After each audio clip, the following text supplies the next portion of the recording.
the workshop. So welcome again to our Marinas and Yacht Club Spill Response Communication workshop, and we're excited to have you here. Again, my name is Vivian Matuk. I'm the Environmental Boating Program Manager for both the California State Parks and the California Coastal Commission. And I'm going to turn the presentation over to my colleague, Andrea Moore, who will introduce herself and the team. Good morning, everybody. Happy Friday. Thank you for joining us. So glad to have all of you here today. I'm excited to present some information and hope we can all walk away a little smarter and have learned a little something about your own plan there in case an event happens in your area, and maybe a little bit about what to do in the event of an incident. I want to introduce first from our law enforcement department, Officer Dilt, and then I will have Officer Dilt turn it over to James Photo. But for myself, my name is Andrea Moore. I am the statewide volunteer coordinator and a liaison officer for California Department of Fish and Wildlife. But in the function I'm serving today, I am a grants coordinator, and I serve as the coordinator for our oil spill response trailer equipment grant. And I'll be presenting on that today and answering any questions you might have. And so now I'm going to turn it over to Officer Diltz to introduce himself, and then he'll hand it over to Mr. Photo. Michael? Thank you. Good morning, everybody. My name is Michael Diltz. I'm a wildlife officer, formerly also known as a game warden. I'm assigned to the California Office of Spill Prevention Response under California Fish and Wildlife, also known as OSPR. And I've been in that capacity for about 5.5 years now. And yeah, so I'll turn it over to James Photo now as OSPS.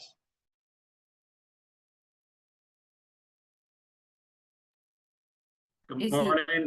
I'm James Photo with Fish and Wildlife OSPR, and I'm an oil spill prevention specialist out of Southern California. And I more specifically, I work out of the San Diego field office. And just good to be here. Welcome, everybody. Thank you so much to the team. Wanted to mention a couple of things. As you clearly remember, this workshop was going to be hybrid, in person and also virtual, as long as we were able to fulfill the minimum number of in-person registrations. Since we didn't fulfill that, that's why the workshop, as you probably remember, got totally virtual, because it didn't justify for staff to travel just for a few people. So that's why we have a full virtual workshop today. To make your life easier and to make it super enjoyable, we are putting together some protocols here. So I want to invite everybody to please turn on your cameras. If you have the capacity, if your internet is stable, and of course, if you have a camera available. The reason why we want you to turn on the camera is just to make sure that we can see you, that we are connected to you, that we feel as a group.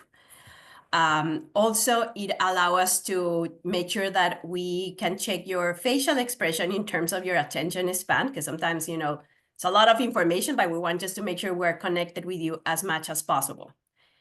I'm muting everybody, not because I don't want to hear your beautiful voices, but sometimes Zoom tends to create a lot of background noise, and I want you to be able to hear clearly and also have a very smooth educational workshop.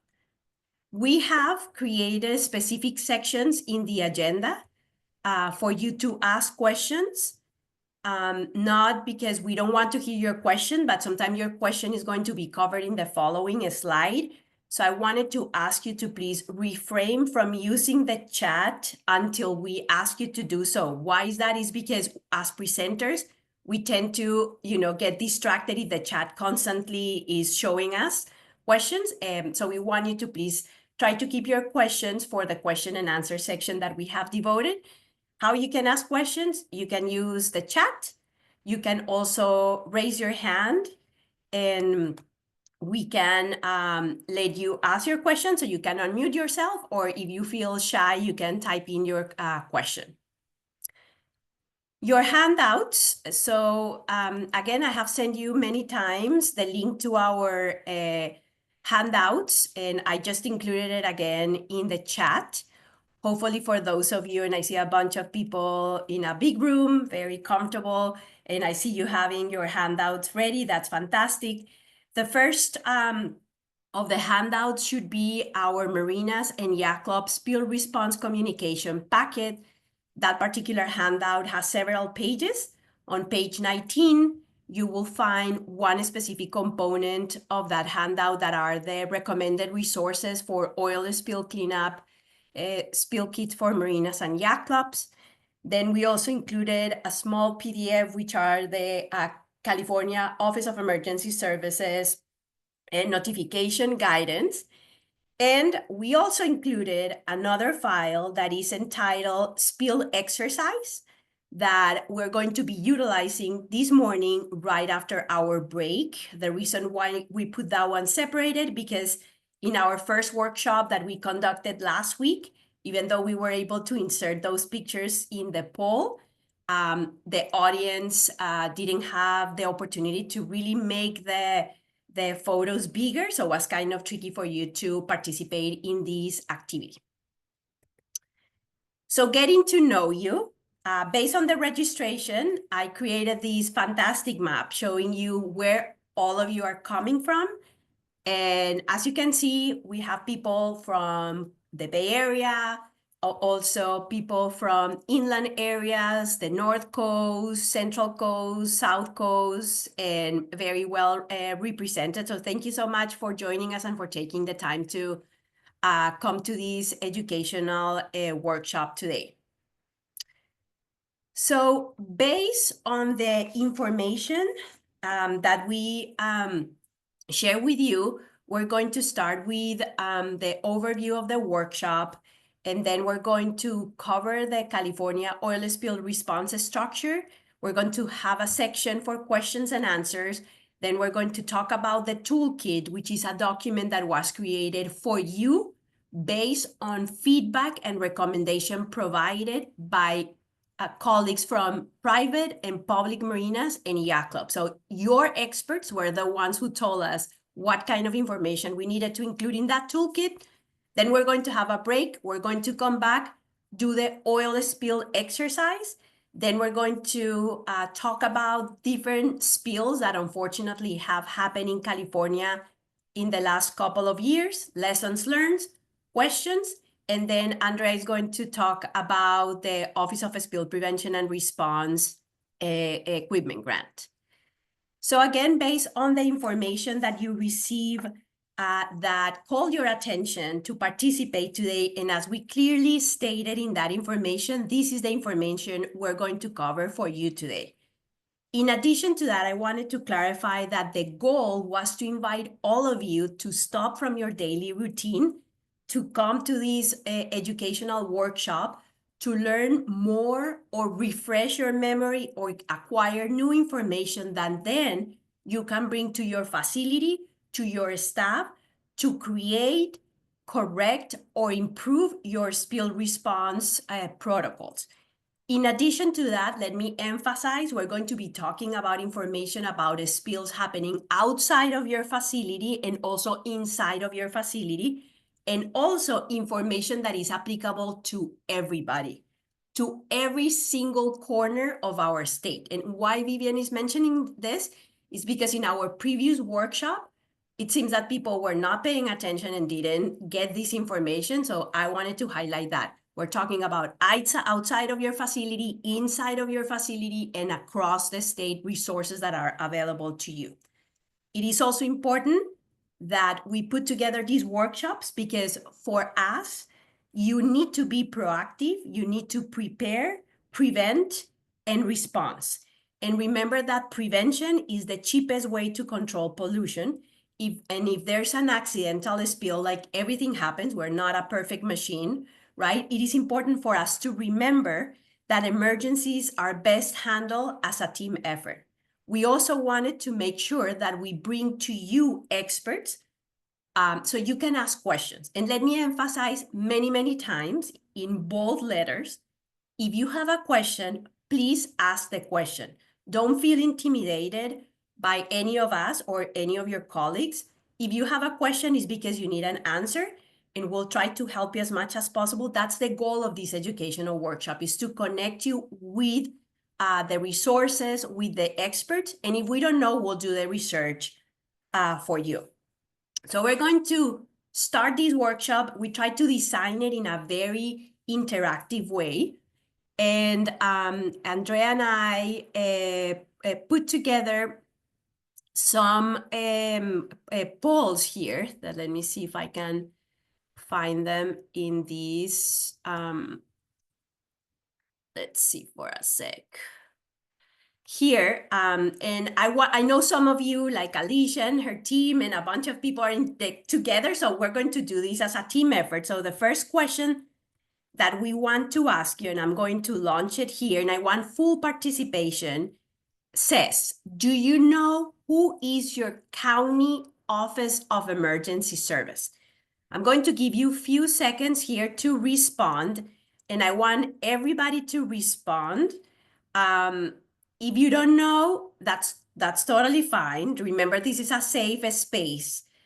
So be sincere and tell us what you guys think. So right now we have 53 participation. I want just to bump up that number. So if everybody can please participate and respond. And once we're done, I'll share the information with you. This information give us great information to Andrea and Michael and James, so we understand where you guys are, and you will understand at the end of this workshop the importance of this information we're asking. Okay, let me end the poll and let me share the results. And as you see, 56% of the participants don't know, hey, who is my county office of emergency service? Please teach me. Of course, we'll teach you. So that's why you're here, right? That's good. So let's go to other question, which is right now in your screen. And it says, can you see the question right now? Okay, perfect. So let's go ahead and participate. I know you are a bunch of people in one room. Feel free just to, communicate and bring your response to the poll. Does your facility have a current? I said current, did you review it in the last 6 months or within the last 6 months? Spill plan in place. So right now I have 65%, 68, and I want to see everybody participating and responding to that question. So let me see how we're doing here today. Okay, so we have 75% of the responses. So let me just stop here for a sec and share with you the response. So it says, yes, 76% is saying that is current. So that's fantastic. 8% is saying, no, we don't even have a plan. And 16 is saying, I don't even know what you're talking about, Vivian. No worries. We're going to talk about that today. All right. We have one more question. Again, it's in your screen. Go ahead and tell me what you think. And thank you to all of you who are joining. And please respond. Let us know what you think about this question. Do you know what your neighboring marinas and yacht clubs currently have in terms of oil spill response equipment? So, in all of these, we will tell you why we're asking you this question. So no worries about this. All right, let me see here. I'm stopping the poll, sharing the poll, and it says, hey, Vivian, I don't know. I don't have any clue. I don't even know who my neighboring marina is. What's going on there? And 33 said, yes, I know. I'm excited because I know my friends down in Marina del Rey, the dock masters, they have this sense of community, which is fantastic. And believe it or not, that doesn't happen in a lot of the parts of the state. So we want just to build up this community sense. All right, so let me tell you the last one here, again, making it super interactive for all of you.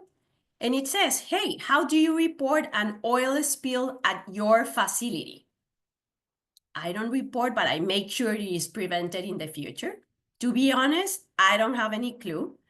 Or I'm guessing. Or hey, yes, I do know where to report it. So be sincere. Again, remember this is anonymous, so we're going to share with you in few minutes here the response information.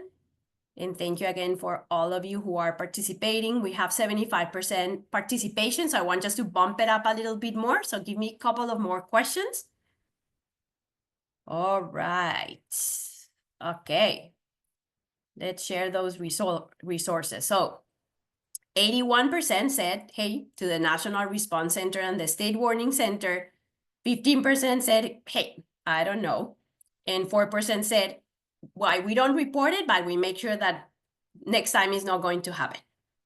Good information. Fantastic. All right. So thank you for saying that. And those are the kind of information we're going to be covering during this workshop. Some of you have joined us in the past. You will see how much we have changed the workshop thanks to the evaluation forms that you have provided and your needs.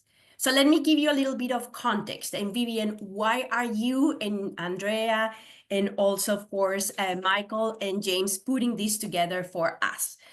So as a result of large-scale oil spill incidents that have occurred in the state, efforts have been made to increase communication between federal or among federal, state, local agencies and boating facilities.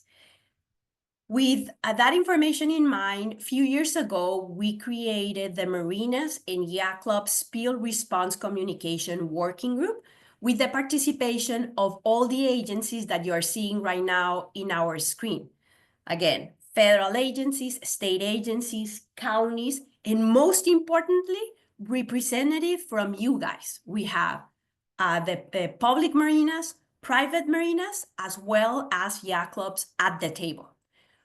With that information, they guide us in terms of what we needed to create to be able to assist you and for you to get access to more resources in case a spill happens. And let me emphasize again, inside of your facility or outside of your facility.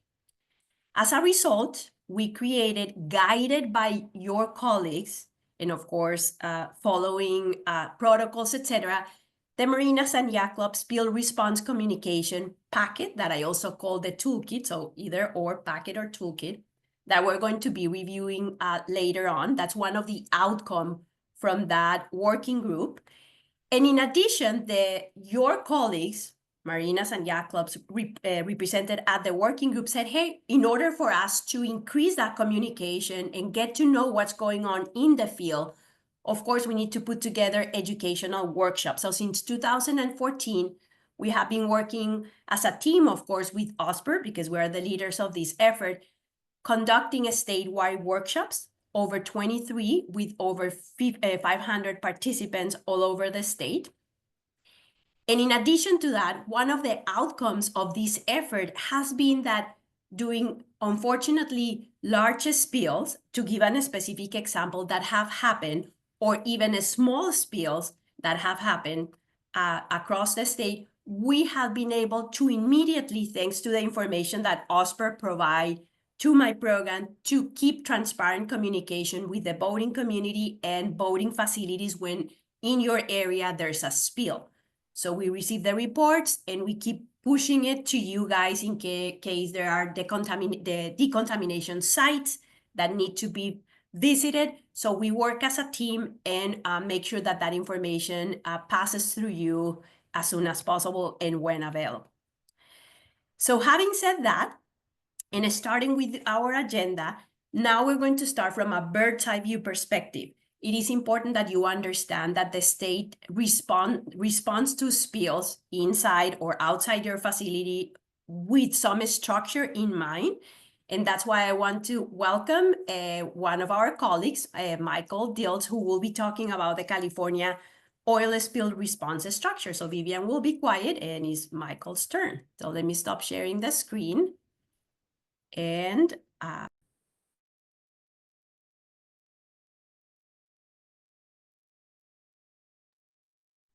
Good morning, everybody. I'll go ahead and share my screen now and bring up the PowerPoint.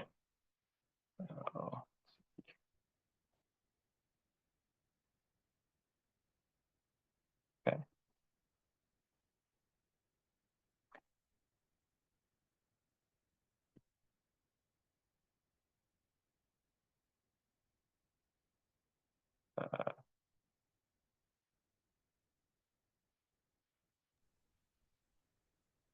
Okay, so again, If you can move the box, Michael, to outside of the screen, that would be great. Thank you. yeah, sorry, I've been having issues with that.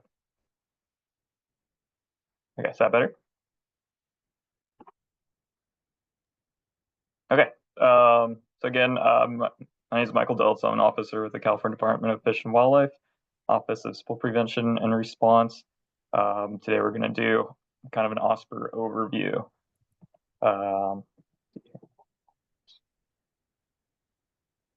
Okay, so again, so just quick background on kind of my background.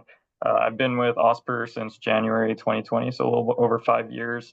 Prior to that, I was assigned for 4 years to our patrol boat within the Marine Enforcement Division out of LA County. So that was a lot of commercial fishing, recreational fishing enforcement. Lived on a boat for 3 days a week, 4 days or 4 weeks a month. So lots of experience in boating life and maritime world. And then prior to being a wildlife officer, I worked as a scientific aide within our department. I spent a year training to become a hazmat specialist with Berkeley Hazmat, or Berkeley CUPA, their Certified Unified Program Agency, working towards regulation on hazmat side. And then also did about a year working private sector and environmental consulting. So hope that speaks to kind of my credibility on this topic. My current assignment within OSPR, I'm assigned to LA County, but I do cover Orange County, Ventura County, San Diego County, and all the inland counties from Imperial County up to Inyo County. Okay, so department organization on the state level, so it begins with the governor of the state of California. Below the governor, the California Natural Resources Agency is our umbrella agency, and within one of the child organizations underneath the California Natural Resource Agency includes the Department of Fish and Wildlife, and a subdivision of Fish and Wildlife is the Office of Spill Prevention and Response, or OSPR as it's commonly known as, and that's the division that I'm assigned to and James is assigned to. Okay, so OSPR's mission is to provide best achievable protection of California's natural resources by preventing, preparing for, and responding to spills of oil and restoring affected resources. So all aspects of a spill we're kind of in charge of before we do work to prevent those kind of spills before they happen. But when they do happen, we take the lead and handle it all the way through restoration efforts. Okay, so we'll talk about some OSPR history now. Okay, so Platform A in Santa Barbara, the spill was about 4 million gallons. This was an Union oil spill. It happened in 1969, but that had impacts from Goleta all the way to Ventura in the Santa Barbara Channel. So, after that, another key point was the Exxon Valdez, Prince William Sound in Alaska. That was an 11 million gallon spill, very large spill that generated a lot of concern for these types of events. And then shortly after, we had the American Trader vessel spill in Huntington Beach. That was about 416,000 gallons. Yeah. And that was a British Petroleum spill. Okay, so with that, with those spills leading up to some lawmaking and regulation, 1990, after those spills, the California legislature enacted the 1990 Lambert-Keene Sea-Strand Petroleum Act for marine waters, and shortly after, in 1991, OSPR was established. 2014, we had statewide expansion.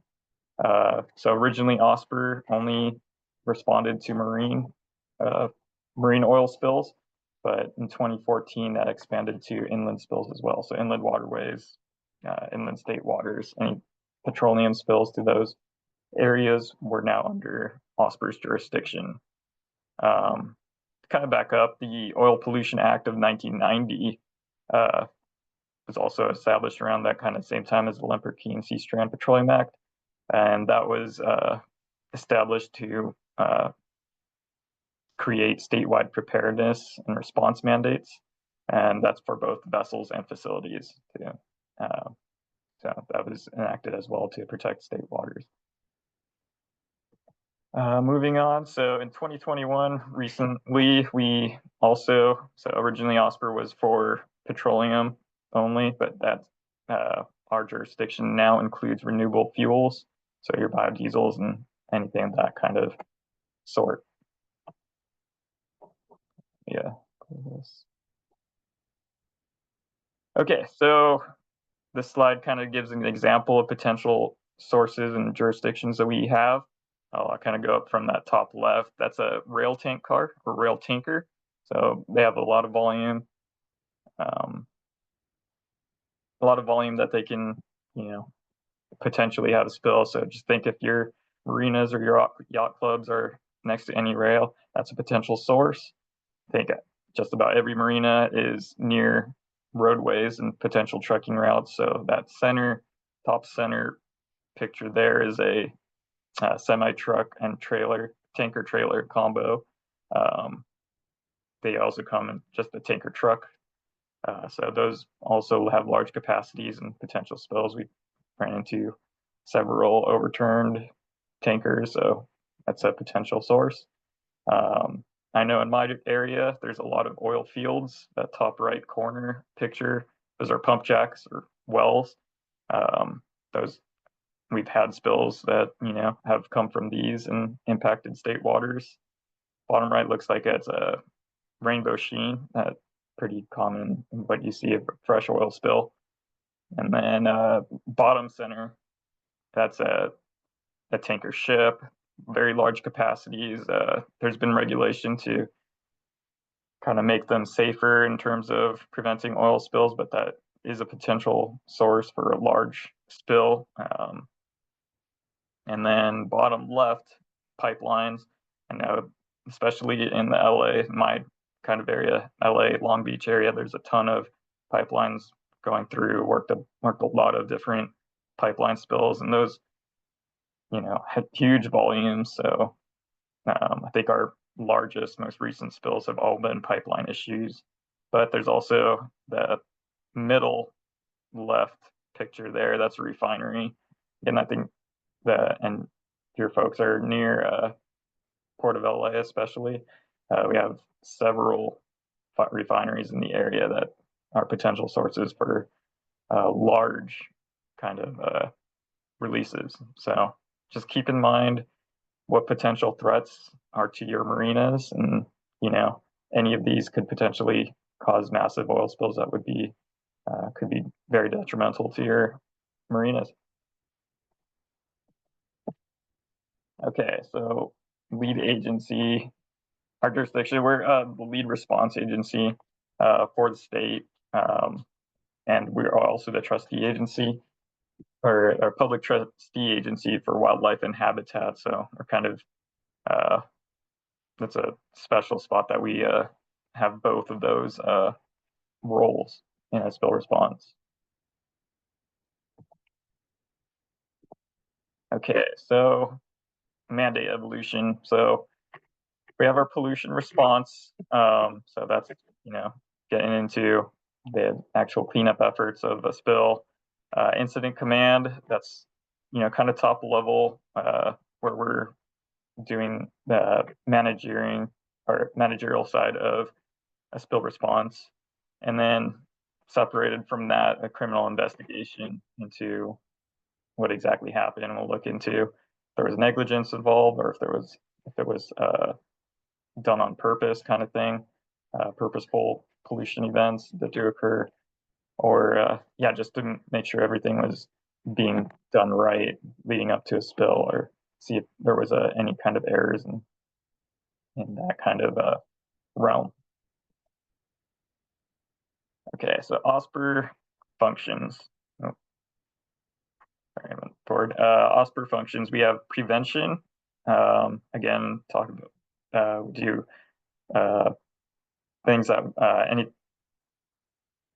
strategies that we implement to try to prevent spills from happening in the first place. I think that's a huge function of our role.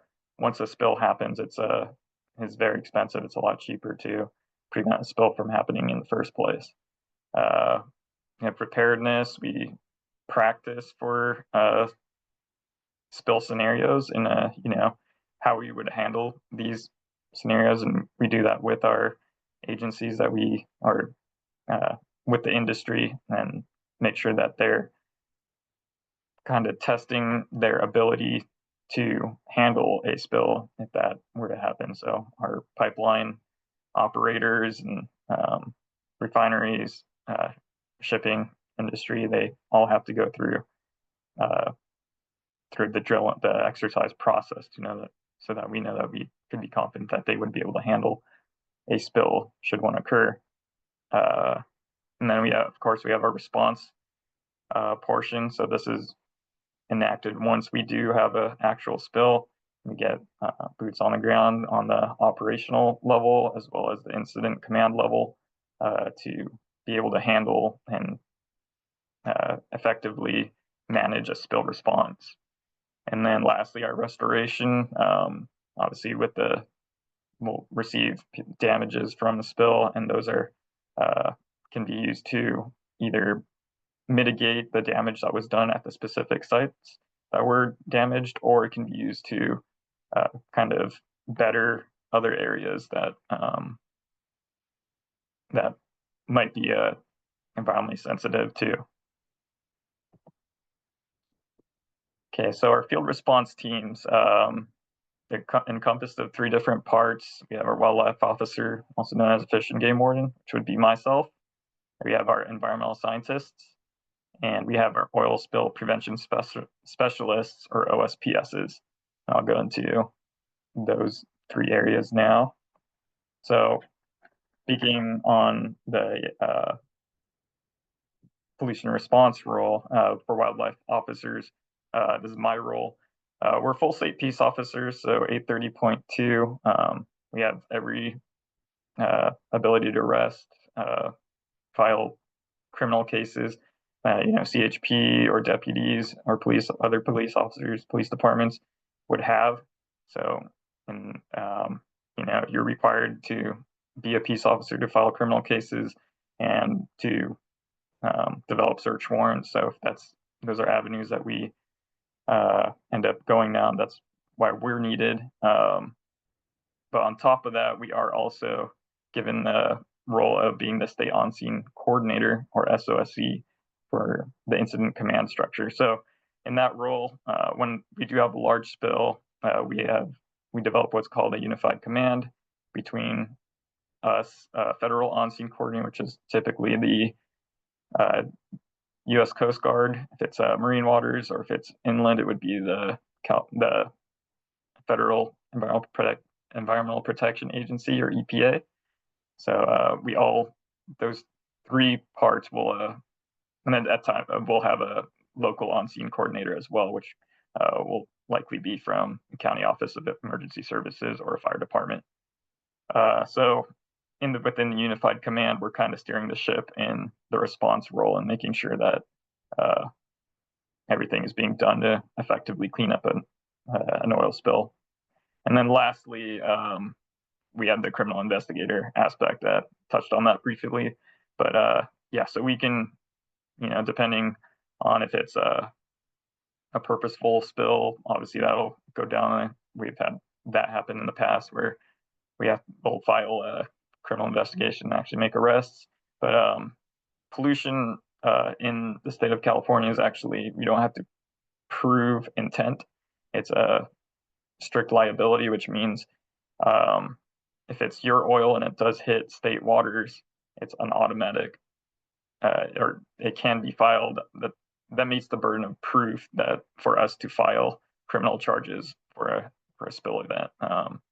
Obviously, we don't always go that route. It depends on case by case. So, but that goes into our peace officer standing for us to be able to file those criminal cases. So our environmental scientists, they have a lot of different roles. So first and foremost, there are our environmental unit leader within the command structure. So as my role as state on-scene coordinator, I would be in a lot of discussion with my environmental unit leader, or EUL as we call it.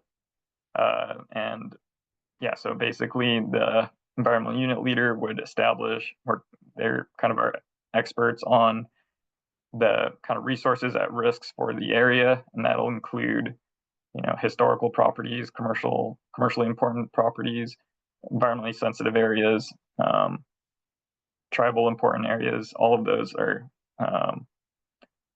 under the purview of the environmental unit leader, and there are subject matters on that part. They do what's called shoreline cleanup and assessment, or SCAT. So throughout the process, they're monitoring and giving recommendations on the best strategies to clean up different areas. And it could be, dockside, it could be shoreline, rocky shoreline, beach, riprap. Yeah.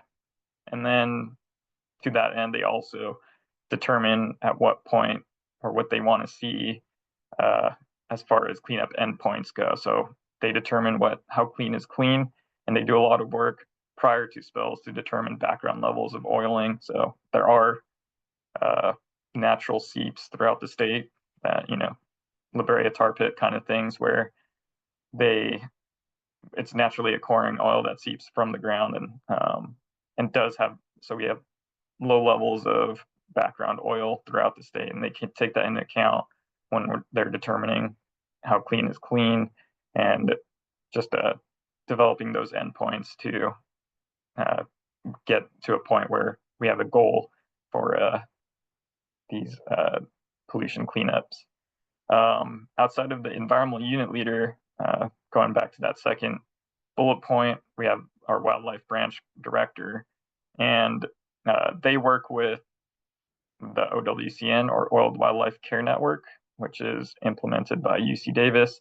So those folks are trained individuals or trained organizations that are able to determine, one, if there's wildlife that has been oiled, and two, to capture them.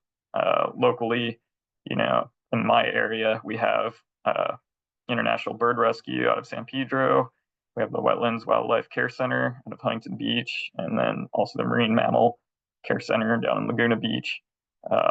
So those are all part of our Oiled Wildlife Care Network. They're trained to capture the animals with minimal stress, trained to rehabilitate them, and they're HAZWOPER certified and everything. What we don't want is to have kind of the public interfacing with the animals, the danger that comes with trying to capture the animals, and also potential stress might do undue harm on top of the animals being already stressed from being oiled.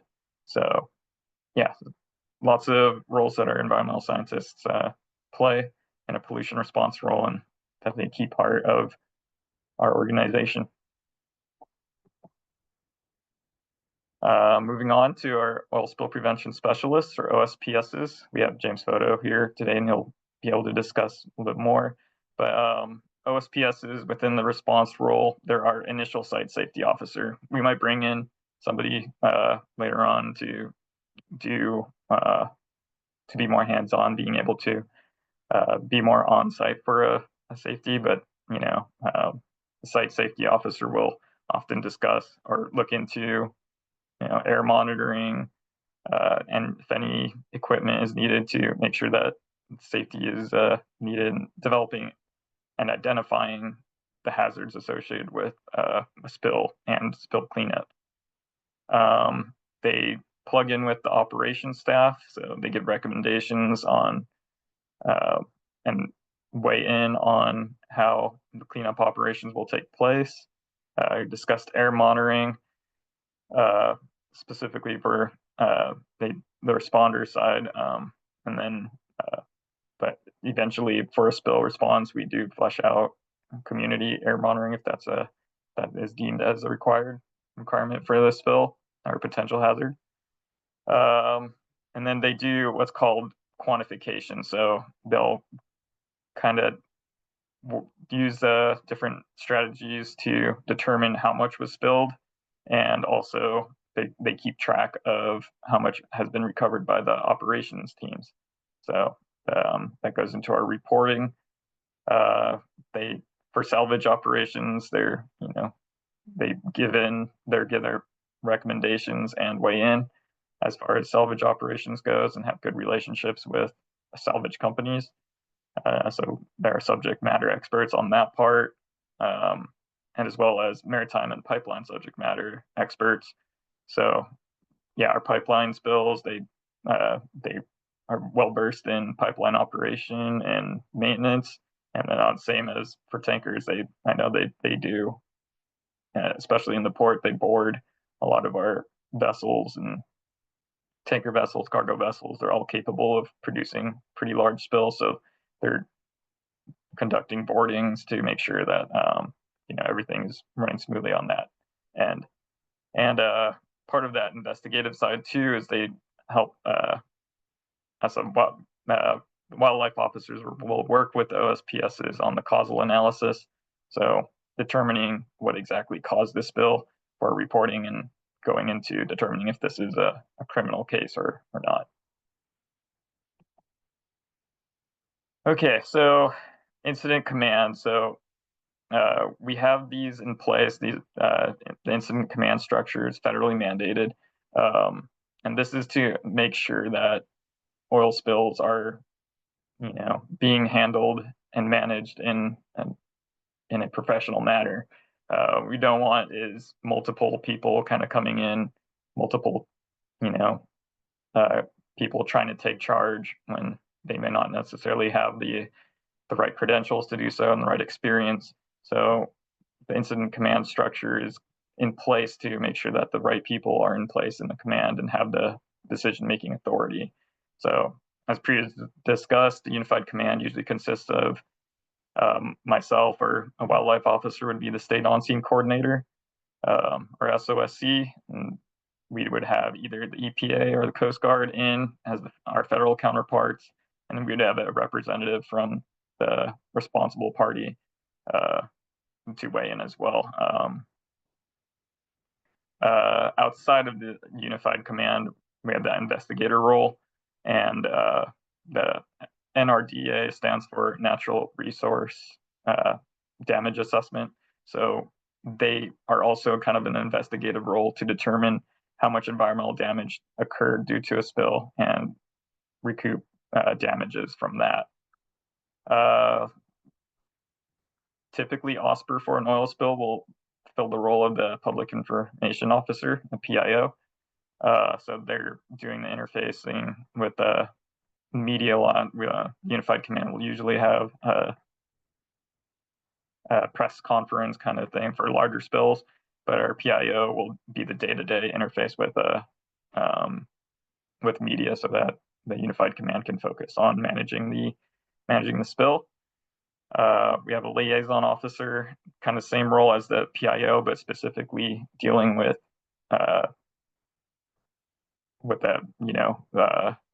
politicians, key stakeholders, tribes, anybody that would have special interests outside of more than the general public. The liaison would interface with those individuals. Site safety officer, again, our initial site safety officers are OSPSs. They're working to make sure everybody's safe, including the public and the responders. And under the planning section, we have our environmental unit and our environmental unit leader. That's our environmental scientist. They're working with, they're working under the planning section to develop the strategies for cleanup, talking about those cleanup recommendations and endpoints. And the wildlife branch that we discussed, working with OWCN, they live under the operations branch of the Unified Command. So kind of a quick overview of the command structure, but this is in place to make sure that a spill response is ran as smoothly as possible. Okay, so the notification process. All right, so the notification must be made to the OES and the NRC. Both of those are required. Specifically, California has the Office of Emergency Services, and we're a little bit better equipped to make sure that, or the Office of Emergency Services are a little bit better equipped to notify state agencies that will need to be notified should a spill event occur. So OSPR is notified for every OS report made for the state, but specifically we are, our jurisdiction is specifically for petroleum to state waters, however, but those are vetted by our dispatch.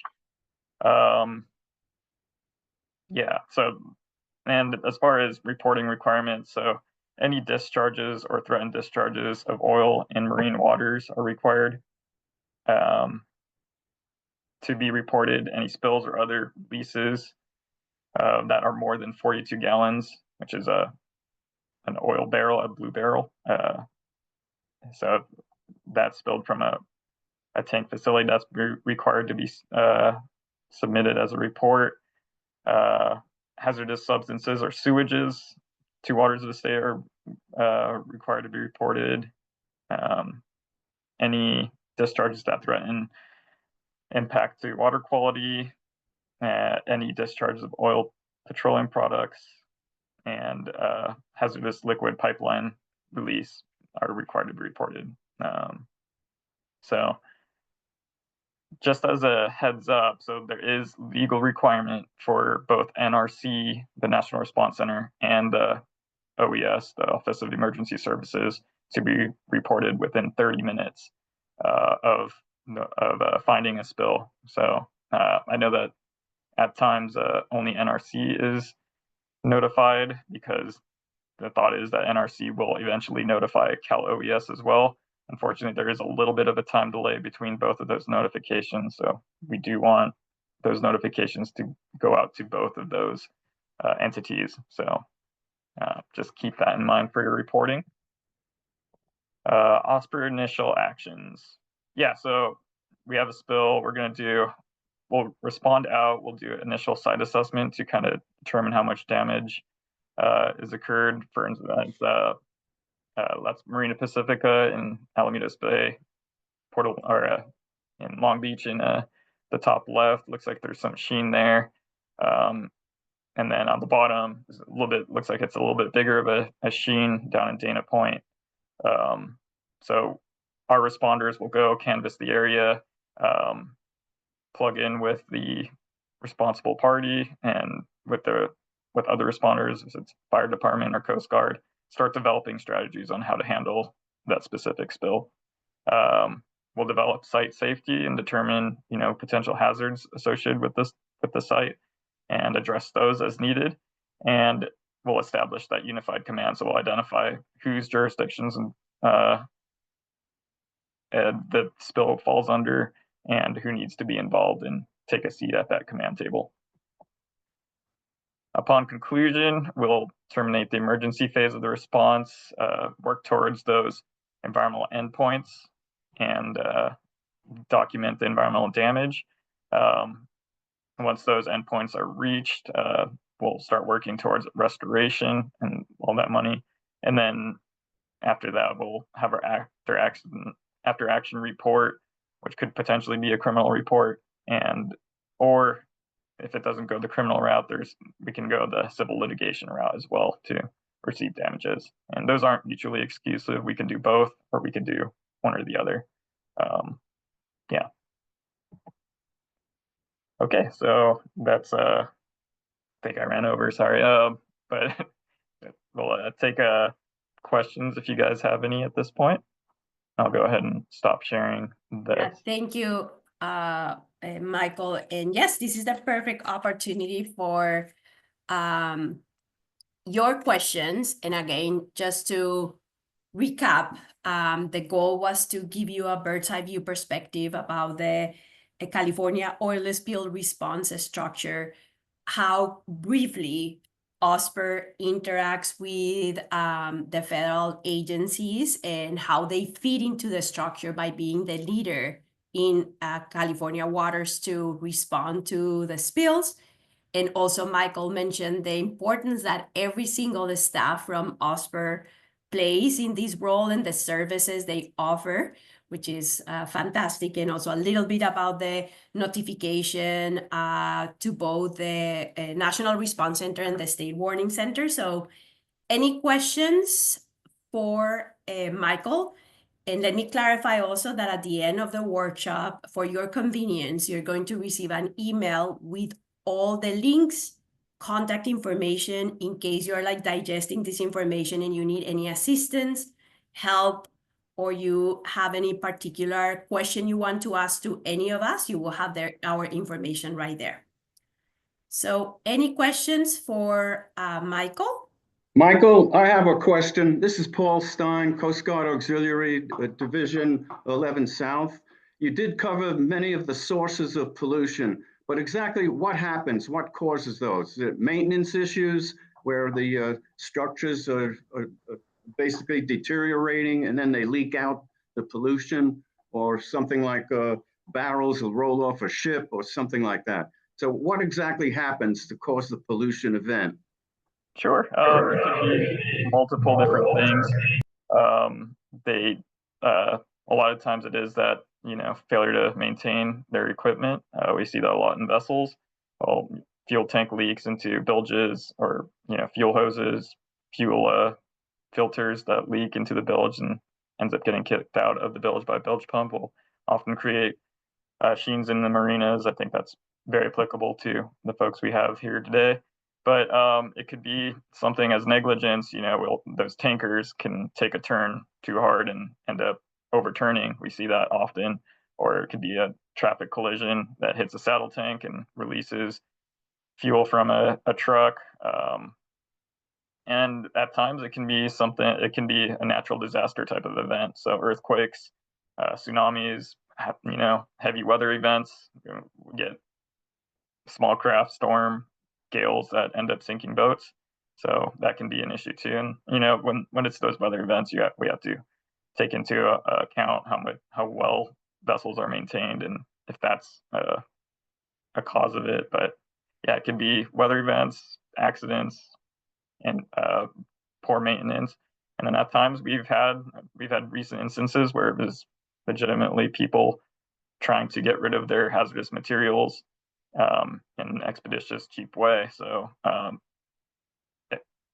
getting rid of hazardous waste is kind of expensive. You have to go through the right channels. You have to be a certified hazardous waste generator, or hazardous waste hauler has to remove hazardous waste and dispose of it properly. It involves creating EPA ID for those instances. So people try to cut corners and save a buck sometimes, and we end up finding it in channels and creeks offshore.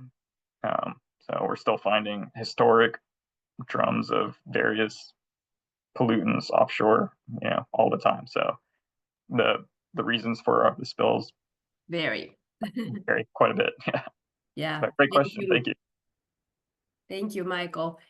We can take one more question because we're running a little bit behind schedule. And of course, we want to cover all this information for you. Of course, we're going to have other opportunities for you to ask questions. And Michael will still stay here as well as all the other presenters. So we can take one more question before we move on to the next section. I responded one in the chat. All right, so let's continue here. So Thank you, everybody. Thank you, Michael. And thank you for staying with us.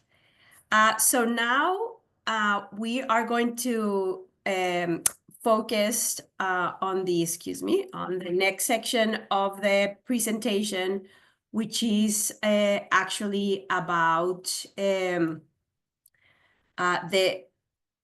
toolkit. So let me just see here. Share the screen. All right.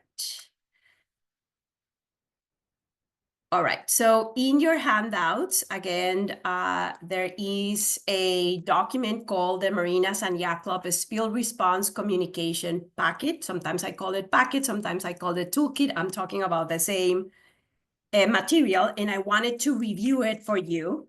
Again, this is the most important outcome of the working group that we put together, that it was developed with input provided by all the colleagues you have in both private and public marina. So just going over the document, the first 2 pages mainly describe why we created the toolkit, the components, and also it mentions that it is important for you and your staff, if you want to learn more about the incident command system, to check the 2 links that we have right here in front of you if you want to learn more about that structure and how the oil spill response structure works. And also to remind you the importance for you and your staff to take the appropriate trainings, including the first responder awareness and the first responder operations on an annual basis. Those are courses that are offered by OSHA. Based on our last time we checked, they range between $500 to $1,000. A great resource for you, especially to be ready to respond to a spill inside your facility.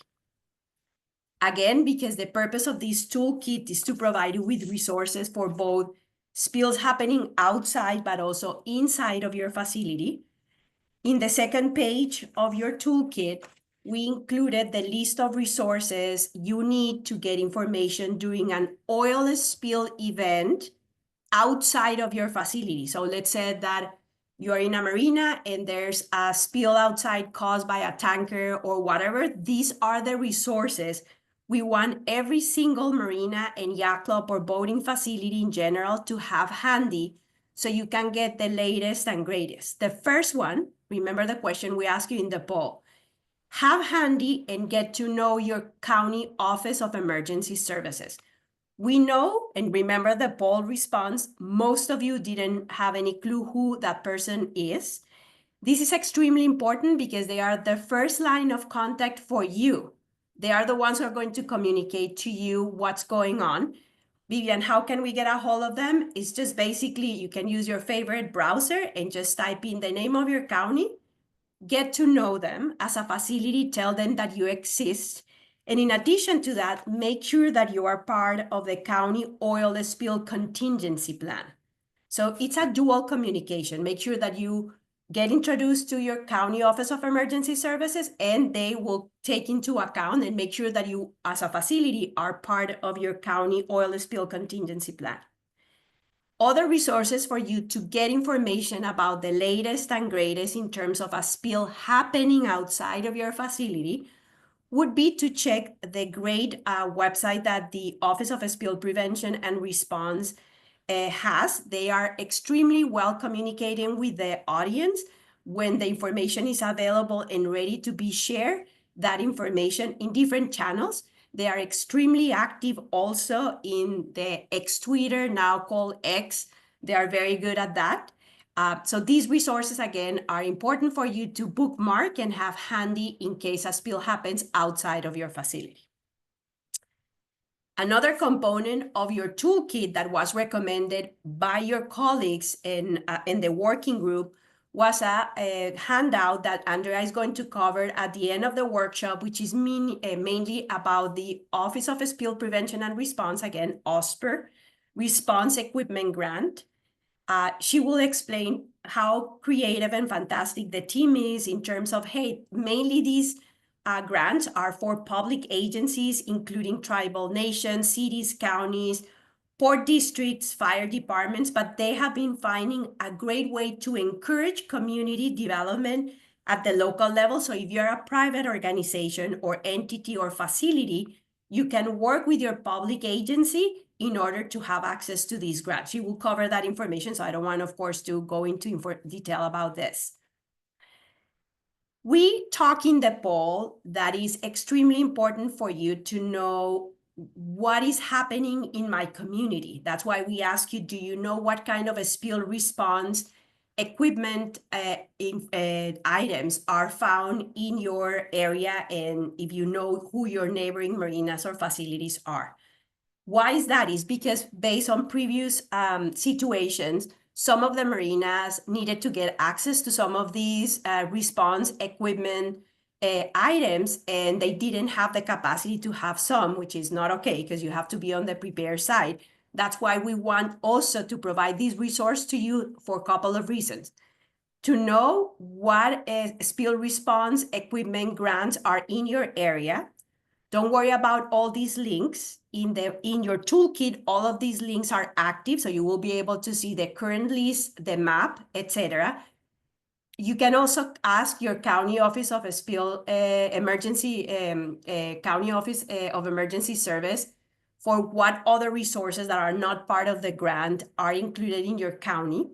And as an additional resource, other equipment that you may have access to are the ones provided by the Oil Spill Response Organizations, acronym OSRO.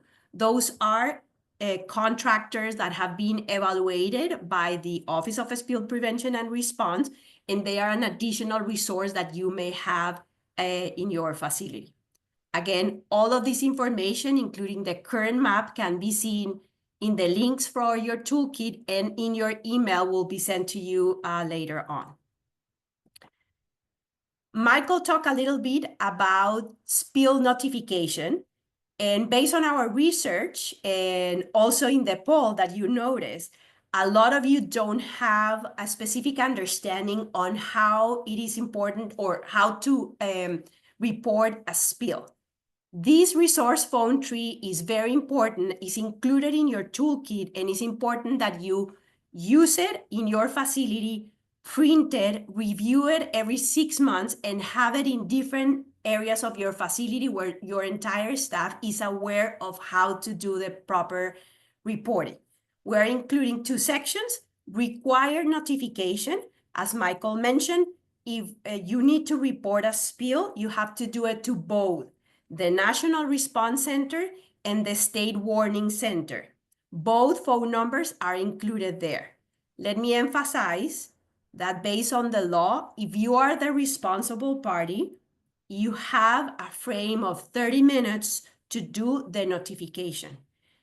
Also, let's look at the blue box that I'm including there, that the state law requires the spiller to notify these agencies in case of a spill. Not every report represents a fine. Every case is analyzed on a case-by-case basis, and the reason why state and the federal agencies want you to report the spill is in case the spill presents a threat to public health or the environment, which needs to be, of course, protected. So again, we're including this phone tree for you to have it handy to personalize it. It's a template, so you can use it. And we're also included some recommended notification here for phone numbers that you may want to keep handy.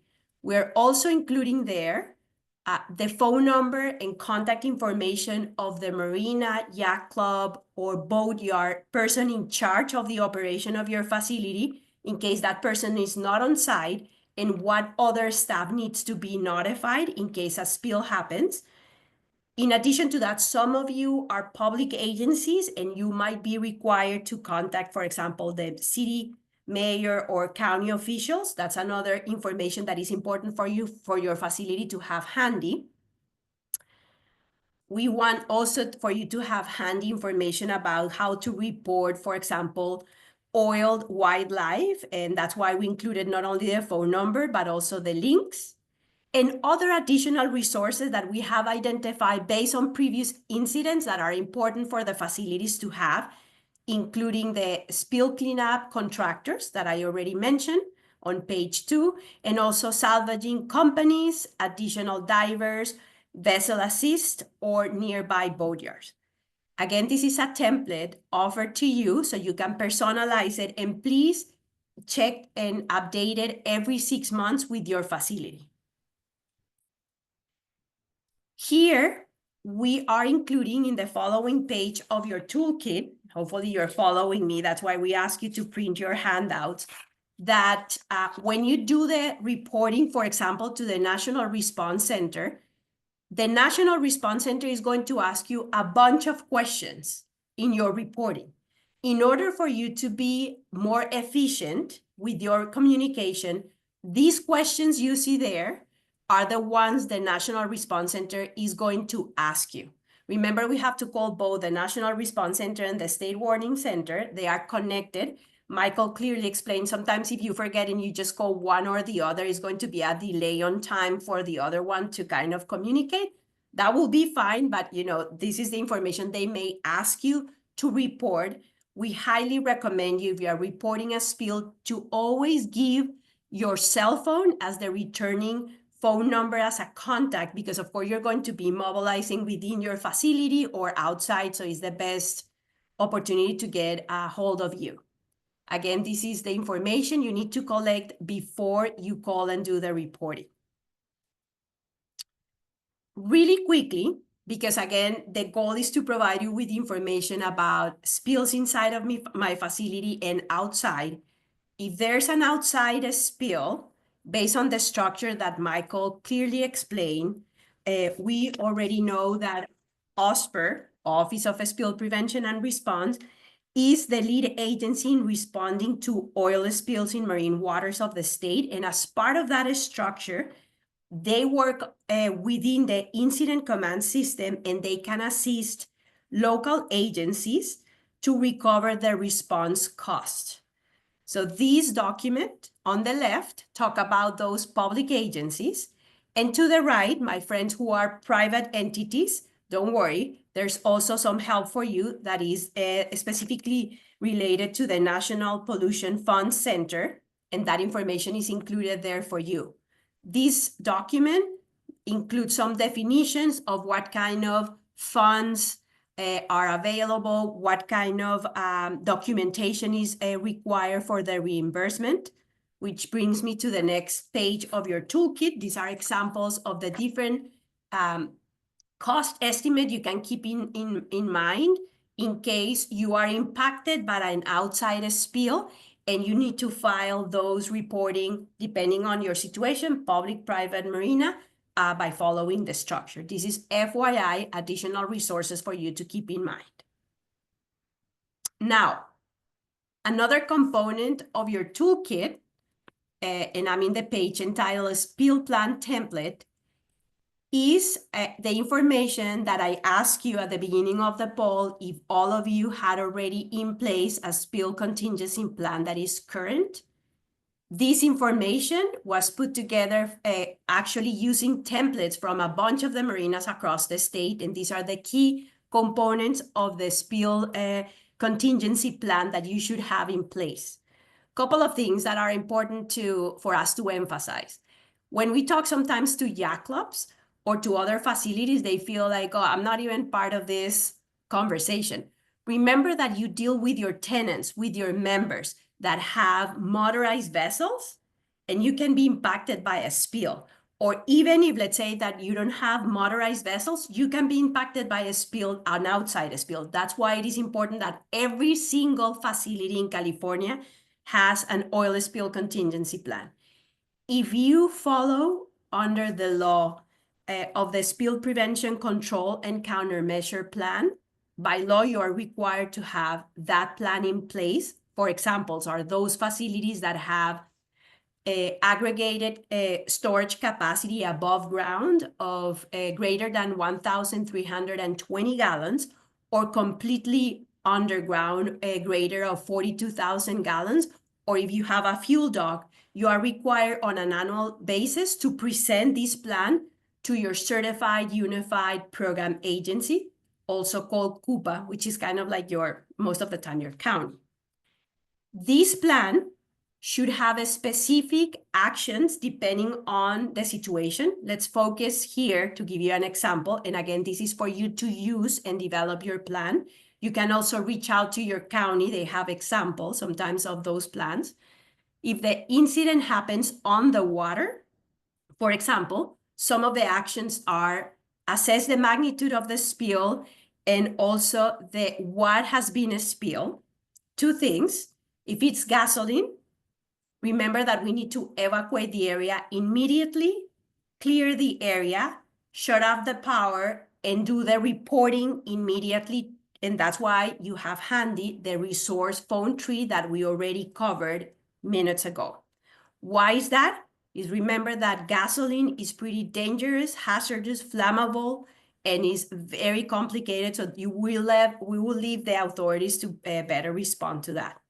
If it's not gasoline, we can identify the source, stop the source if possible, contain the spill.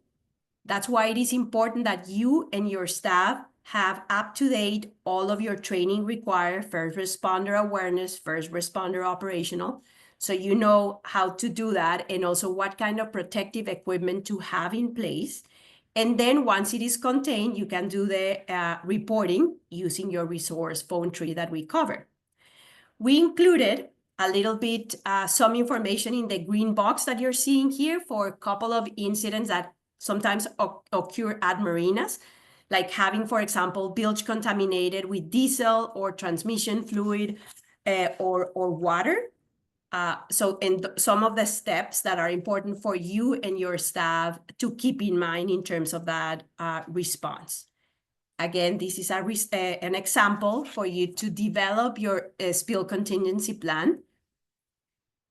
And we also want to remind you, which is the following page of your toolkit, that you as a facility should try to have emergency response plans that are not only for spills, but also for human health, earthquakes, floods, fires, among others.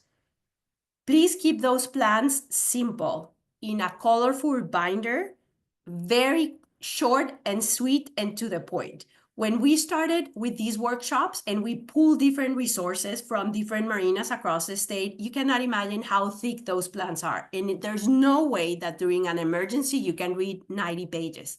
That's not going to happen. So keep it super simple in an easy to access area. And make sure that those plans for every single situation has, for example, the following components. Site plans, in other words, maps, entry points and exit points to your facility. For example, storm drains, that you can get that information, for example, from your city. Also the location of the hydrants, access up to the different structures that you have in your facility. For example, fuel docks, every dock, sewage pump outs, among others. In addition to that, where is your spill response inventory list? Make sure that every year, or 6 months, even better, you know what you have in as a spill response inventory or the equipment, quantity, vendors, in case you need to replace that, how to access the room or the facility where those spill response equipment is, also the protective equipment, your fire extinguisher. And we wanted to remind you that it is important that you go back to your facility and remember that it's ideal to have at least 2 times the length of the largest vessel of boom to contain a spill, and even more. I'll show you in the next piece of paper of your toolkit some of the recommended items for your own spill kit. Also, your emergency response plan should have specific actions described, and also the staff that is in charge of responding to every single situation, as well as updated phone numbers. On page 19 of your toolkit, we put together, which is one of the last ones of your toolkit. I know Eduardo and his team is just right there checking everything. There's this list of the recommended items that the Marinas and Yacht Club should have in place. I wanted to emphasize that Andrea will be covering a little bit about this information. However, if you're a private entity, Yacht Club or Marina, and you don't have access to the grants, because let's say you cannot work with your public agency, you can simply buy spill response equipment at different marine supply stores or also different vendors. Based on what we check, they can range depending on the content from $300, $500 to $1,000. And remember, those can be kept for a long period of time and will help you in your preparedness. The toolkit also includes for you to refresh your memory about the fact that it is illegal, of course, to use any dispersants, detergents, or soaps in case of a spill. And we included some of the information right there just as a refresher for you. And also in the email that you will be receiving this afternoon, I'm going to send you again where this toolkit is found in the Office of Spill Prevention and Response website. So you have access to that. I'm also going to include all the handouts that you're receiving today in that email. And just to wrap up this section, let's remember that in case of an outside spill, because inside spills are different, you guys, meaning boating facilities in terms of the spill response structure for the state, are considered economic sensitive sites. In other words, in the ranking of the 3 priorities, you are the 3rd priority. The 2 most important priorities in terms of response are the protection of human health and safety, and also the protection of environmental resources. So you are important, but of course, those 2 give always priority in case there's an outside spill. Remember that prevention is the cheapest way to control pollution, that we want to give you all these resources so you can improve, correct, create, or even tune up your processes. Make sure that please you reach out to your neighboring facilities. Tell them who you are, what kind of materials you have. Tell them what kind of materials they have in case something happens. You have this sense of community and ready to prepare and respond. And I also want to invite you as an FYI to participate in the state in your area contingency plans. These are great meetings that happen monthly in different areas. I'll be sending you this information. You can just contact the leader of each of these area contingency plan or meeting organizers so you can participate whenever you are available, learn about others at the state, federal, and local level. And this information will send to you so you have access to that. And also in the drill exercises, great opportunity for you to understand how the state gets prepared and the role that they do in these kind of exercises. So that's information that we are also going to share with you later on. So let me stop here for a sec and see if you guys have any questions about the overview of the toolkit that we created for you, so you can review it with your staff, tune up your resource phone tree, your spill contingency plan, and others.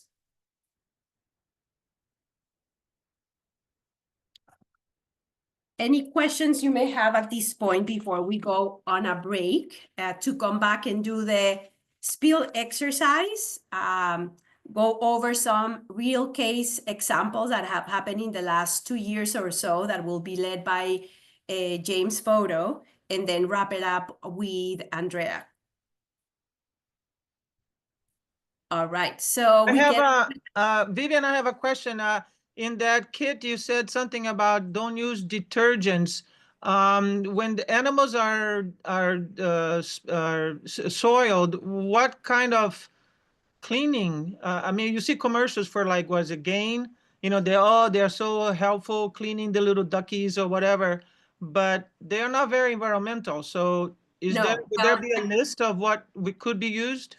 no. In case of a spill, none of us are allowed to use any dispersants or detergents or soaps to treat or mask an oil spill that is happening on the water.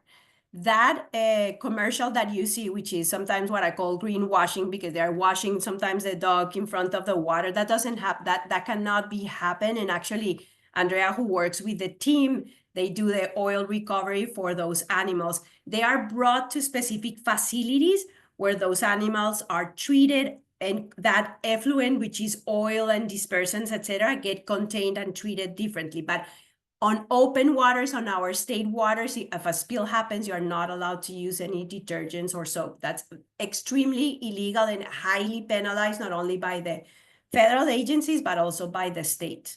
So that's why it is important for us. That used to be a common practice back in the 80s, where we would see people even with a spray soapy water at fuel docks, just spraying that. That's not a good practice. I know Keith is laughing there, but it's true. That happens, and that's not okay.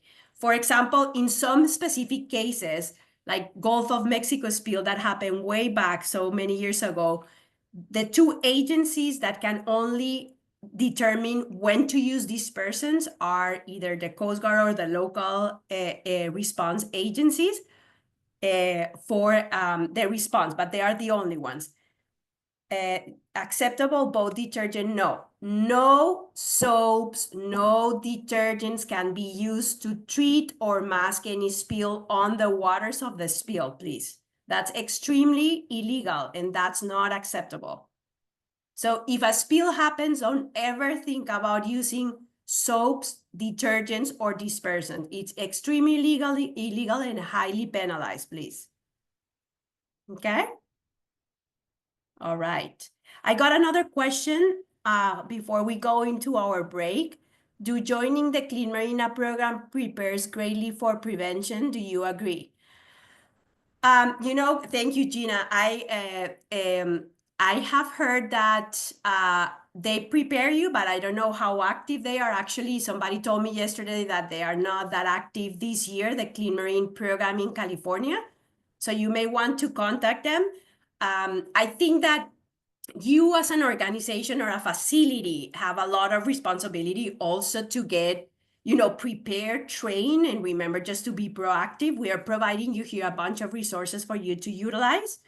Oh, you're on the board. Okay, great. Because, that's good. And if you can talk to them, because I have emailed them probably like 10 times. There's a bunch of marinas that have been contacting them and they are not responding and they want to be recertified. So yes, they are an additional resource, but it's not everything, right? It's up to you guys to also do your extra work. Yes, go ahead, Gina. You are muted. Okay, I'm sorry, you guys. No I'm worries. under the weather, so my voice is gone. But you're saying you're having issues of getting in contact and the recertifications right now? Yes. Yeah, so we have contacted the Clean Marine program, and for the rest of the audience, California has a Clean Marina program that is led by the industry, Yes. like the rest of the nation. And there are, like, I probably have had conversations with 5-6 marinas that are ready to be recertified, and they are not able to get a hold of nobody else there, and they are not responding. I actually have emailed them telling them, are you still active? And I heard from one of your co-workers here in the Bay Area that they have been contacting them, and they are saying that they are not active right now that much. So I don't know in what capacity that's the meaning of that. So if you can give us the latest and greatest when I'll look into that because we do the recertification. So we're the ones who Fantastic. do it. So I'll go ahead and look into that for you. Thank If you you could so give me much. the contact information for the marinas that are ready to be recertified, that would Perfect. be good. And we can get that ball rolling. Thank you so much. Mhm. All right. So looking at the agenda, we're running a little bit, like few minutes here. So we're going to go ahead and have a 10-minute break. And let me just set up the timer here so you guys can see it. And actually, let's put like a 9-minute break, and I'll see you in a few minutes.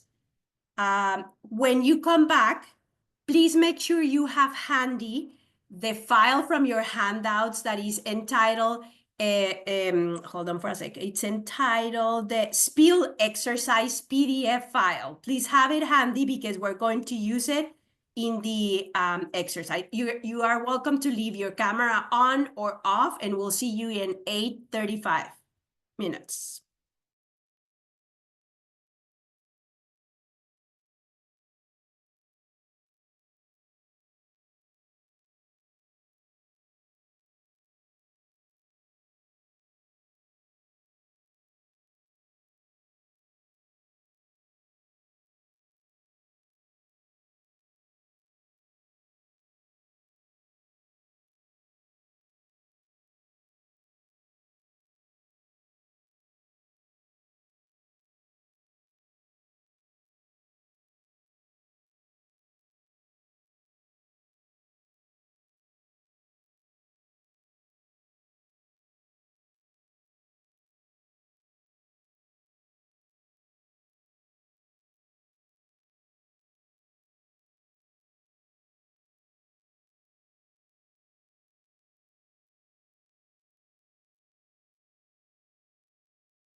We are 3 minutes away from starting again our workshop. So if you please start coming back to your laptops, bring your tea, your coffee, hopefully from Colombia, your snack, and we will start soon.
Okay, so we are back.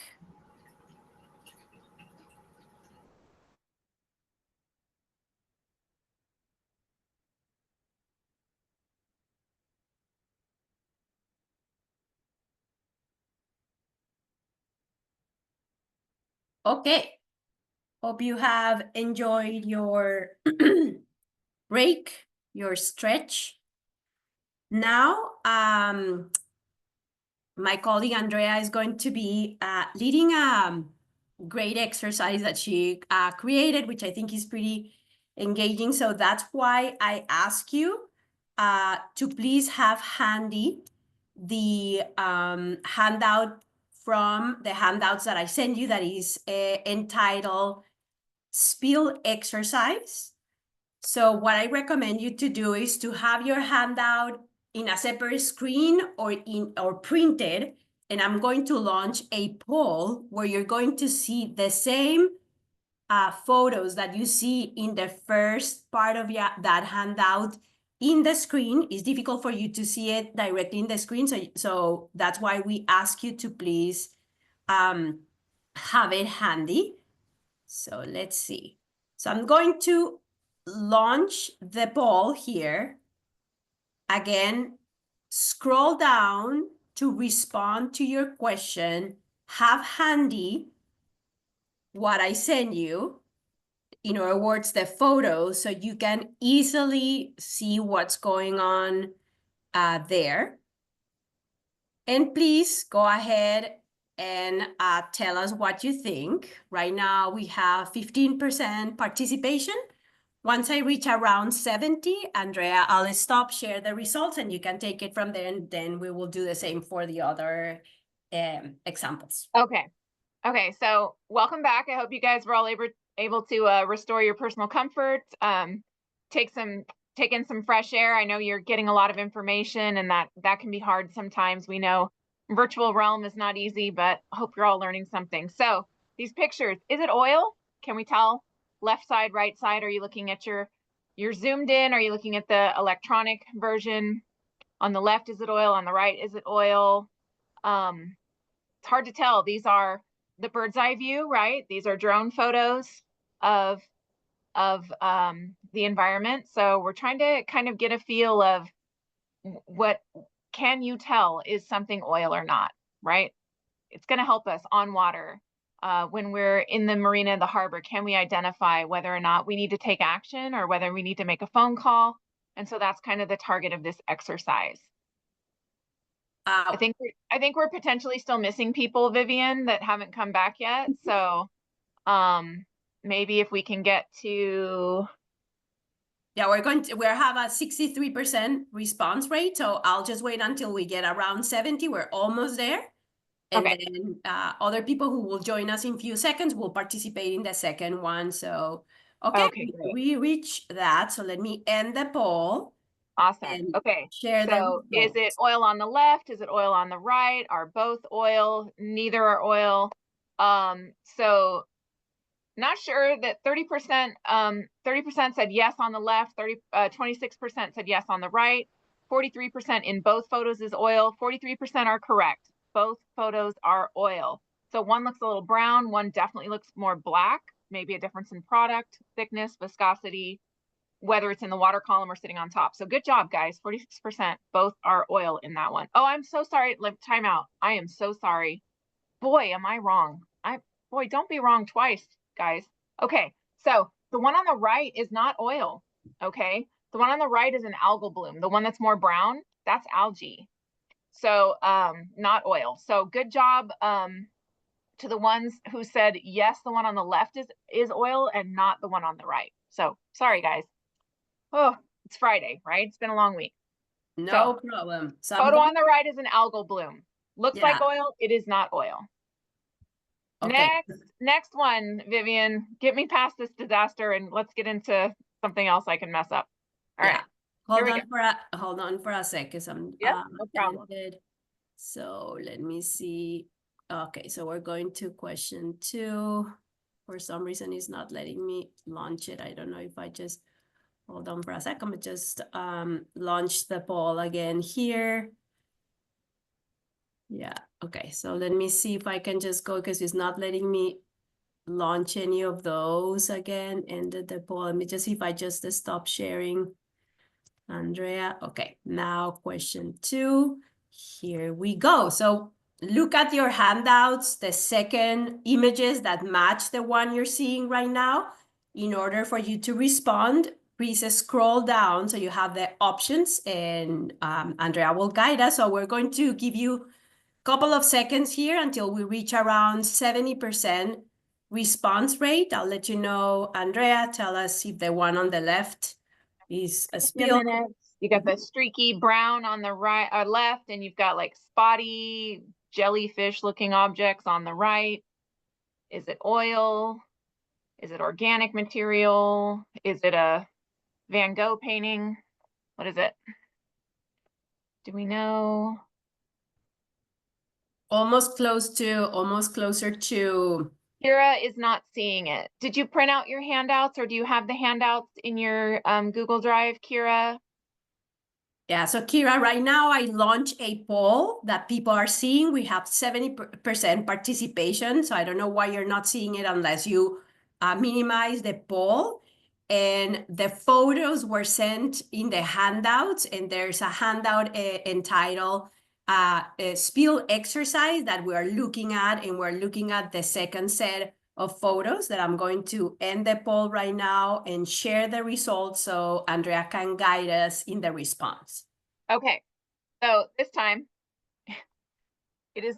they're both oil, I promise.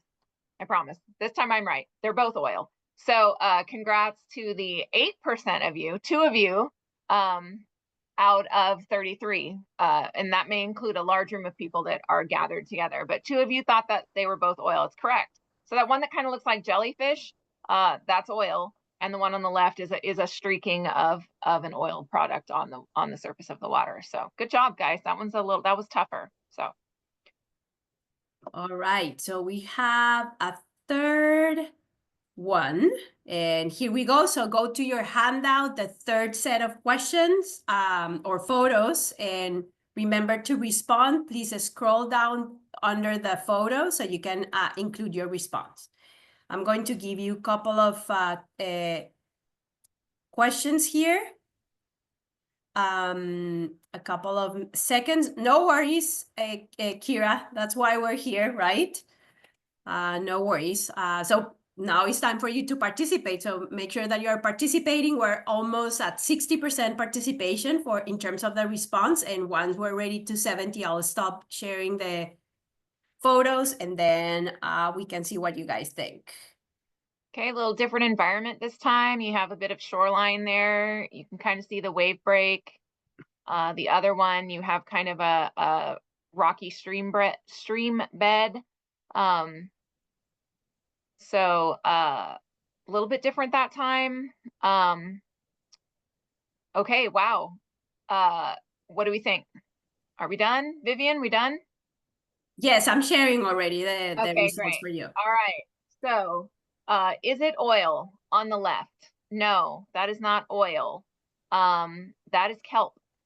So it looks like oil from a distance from a drone photo. It moves, it's organic. So when the water moves, when the waves move, it moves very like fluid, right? And so from a distance, if someone is trying to spot what they think is oil, kelp can look a lot like oil from a distance.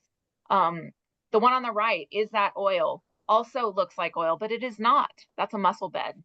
So that's a bed of mussels there in that kind of rocky stream bed there. So also looks like oil. It's not. It's a mussel bed. So very interesting. Good job, guys. Thanks for participating. Appreciate it. Kind of a fun little exercise. And then Vivian, did you have those last two photos by any chance? Yes, bear with me for a sec. So that one is mainly this. So bear with me. So I'll share that with everybody as a summary. Yeah. We just shared. Yeah. So these last two are just kind of for your edification when we're trying to determine what's oil, right? So oil, if you were to poke it with a stick, it's going to break apart, but it's going to come back together really quickly, right? Go science, right? It's kind of it's got a high viscosity and it wants to stick together. But if it's an organic sheen of some kind, who knows what the product might be? A natural sheen of something other than a petroleum product is going to break apart and probably stay apart, right?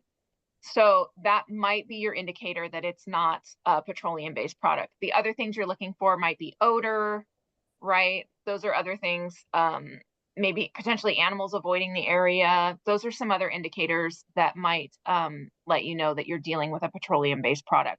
So when in doubt, what are we going to do? We're going to make our phone calls. We're going to let the experts make the determination. So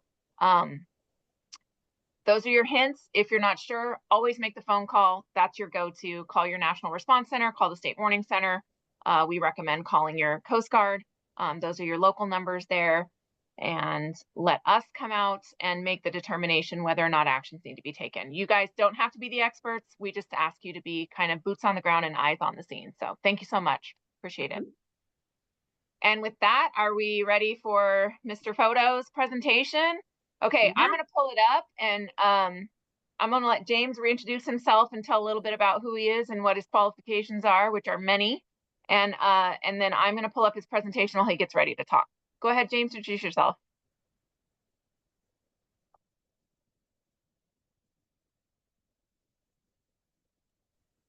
Okay, sorry about that. Good morning. My name is James Bodo. I'm with the Fish and Wildlife Osper. And a little bit about my background. I did retire from the Coast Guard, and I've been stationed up and down our state in all the major ports, the Bay Area, Los Angeles, and San Diego. And I've been with Fish and Wildlife Osper since a long time. And yeah, we just, I'd like to talk a little bit about of some of the things that we do and some of the things that we've seen. And hopefully they'll be, rewarding for you and maybe some information you can take on for the future when you see stuff in your marinas and area. And I think Andrea's gonna do my slides because I'm having some tech issues here on my Yeah, Andrea, can you hotel. share your screen? Hold on.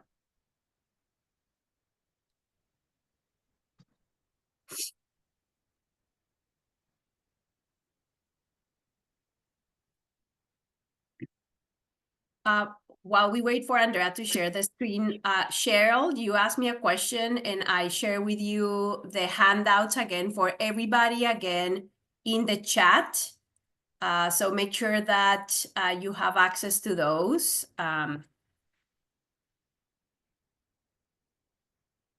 And Andrea, we can see yours, and just to move the box, and that's it.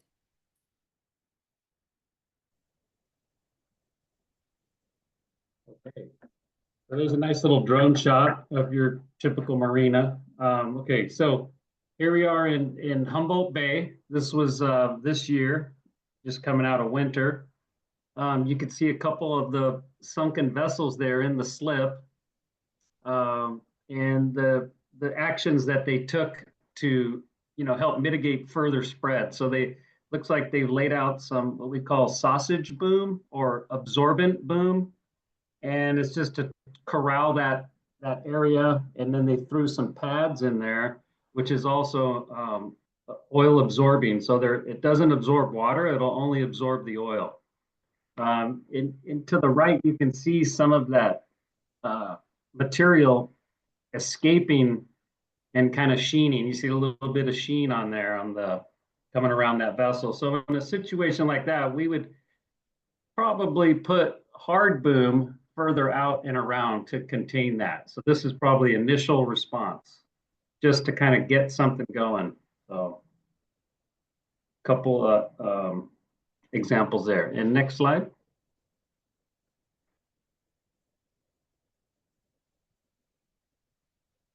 Okay, here's the warden Michael Diltz kind of talked about the importance of making the OES report. This is kind of what the OES report looks like. And this is what we receive on Christmas Eve at 2 a.m. or something, right? We'll get woken up and we'll get this notification. So on the right side, you can see some of the information. You as the reporter, your information is in there. So if you want to remain anonymous, that's fine, but it's important to give a clear detail of the area, what you see, and what you think it could be. So then we can get this information and decipher that and head out if need be, or call one of our partner agencies like EPA or Coast Guard. But yes, so that's basically that. And also, if you're making the report and you notice initially you say, oh, it looks like about a gallon of diesel, and then as time progresses you realize it's a lot more, you can call and make another update, and that's helpful for us as well. So I'll just read this little thing real quick. So when you call OES, the State Warning Center, you may be asked to give your name and contact information, as well as other relevant information to help us, responders, prepare for the incident prior to arrival and assess the site when you're on scene. Can you go back one? Go back to that OES report, sorry. So on the left, you have the original OES report for that Humboldt Bay incident. And you can see it in the call out boxes. On the right side, we zoomed in with more details. So this caller remained anonymous. However, they gave good description of the site, including the odor, the appearance on the water, and the approximate size of the sheen. It's very helpful for us to get this information so we can begin our initial assessments and plan our response. Okay, next slide, please. James, and if you may, that's why in the toolkit, we included for you guys all the questions that you will be asked, which is exactly what James is covering. So you have that information there and you're more efficient in your communication. Yes, and making an OES report doesn't mean you're guilty. You could just be a resident or a passerby, and you see that, you can make the report. It's like calling 911. You're not assuming responsibility, but you're doing the responsible thing. Okay, so on this next one, this was up in the Bay Area, up in Pittsburgh, California. You can see on the left, personal craft. Again, they're using the absorbent boom or the sausage boom as, kind of like a first aid, right? If you have that in your marina, you can deploy that material and until we get there, until further help arrives. And on the right, you can see also another example of deploying that absorbent boom around a vessel. Next slide, please. Okay, we saw some photos earlier. These are pretty good. You can see that rainbow color. We get a lot of those calls, a lot of unknown sheen from an unknown source. And that's typically what we see. And you may smell the smell of diesel or some sort of petroleum product with that. And then off to the right, you can also see I think that's probably a sunset. And it's still showing that sheen in water. Okay, next slide. Okay, this was in Los Angeles. We got a nice little video here, Marina del Rey, last fall. And like everywhere, everybody's got a camera, so it's kind of cool they captured this. I think it's trying to load. You could play anytime. I'm trying. Vivian. Oh, it does look like Okay. it's loading. Hold on just a second. If it doesn't load. Okay, no problem. Yeah. So yeah, this obviously made the news. It was a pretty dramatic incident, but this could happen anywhere. This could happen in any marina or anchored or whatever. And unfortunately, these things happen. Hopefully we can get this to roll. Vivian, it's not playing. Okay, so let me, I can share I can just look for this. Hold on for a sec. Bear with me so I can prepare the plan B here. We're so prepared here. So prepared. Bear with me for a second. Thanks for your patience, folks. No? Stand by. Okay, hold on for a sec so I can play it and it will be, all right. And let me just play it again. One, you guys need to show once you get in the area, make direct contact with Agent 2, see if they can use you guys. Agent 2, Agent 1, you guys need a second line down? Oh, yeah. That's the Alameda fire, but that's fine.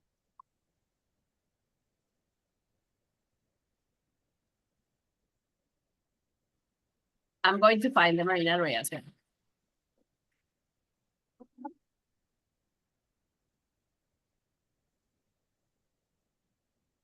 So James, while she's doing that, maybe talk about in advance while she's looking for that, how we don't, what happens when there's a fire on a vessel and kind of what we wait for. Yes, so obviously with any fire, you're going to want to wait for the fire department because we're not trained at fighting fires, and the general public is not as well. Just make those notifications and get to safety. Notify your neighbors in the yacht harbor and marinas as well. Is what I would suggest. Yeah, and let me share the other one here because it didn't. Let me just share this. Let's see. Hold on for a sec. And if it's your vessel that's on fire, you can provide information that's crucial, like what the type of fuel on board is, how much you estimated you might have, were there any people on board, that type of information. So obviously you call 911 first, and then you can make that OES report and NRC report. Absolutely. That's great. Great information, James. Thank you. To LA County firefighters who were hurt during this fire were treated at a nearby hospital and then released. This morning, investigators still on. That one's the Yacht Club. LA County firefighting engines here as well, and longtime members of the California Yacht Club now here to assess the damage. Many of them devastated that the iconic club burned. Oh my God. All of That's the club fire, not the vessel fire. I thought, what is that? And I look out, and here's the clubhouse on fire. Sorry, Well- folks. Hang in there. We'll get it. A new cell phone video from longtime member Jeff Jackson there showing the flames raging through the iconic club. He recorded it from his condo across the street as he fought to hold back his tears. We spoke with him this morning and says he hopes the club can rebuild. Just breaks my heart. I don't know what they're going to do for Christmas. It doesn't feel like a yacht club at all. It feels like Brian put a link in the chat, Vivian. because it's just so. It's not showing? No, that's the yacht club burning. Ah, okay. Okay. So we want, okay, perfect. So If you look at the Admiral yacht yeah. fire, because it was I called can show now. Okay, let me just show the other one. I wanted just to show you a couple of those unfortunate incidents. So let me just now go back to the this one, the one that Brian shared, which is, hold on for a sec, I'm just getting there. I'll show it to all of you. This one, bear with me for a sec. Just trying just to, okay, I'm showing you guys. Let's see if it loads properly. Okay, it's going through right now through the different ads. So hold on for a sec, because it takes a little bit of extra time here. Almost there. All right. We have to look at the ads for a little bit here. Oh, geez. All right.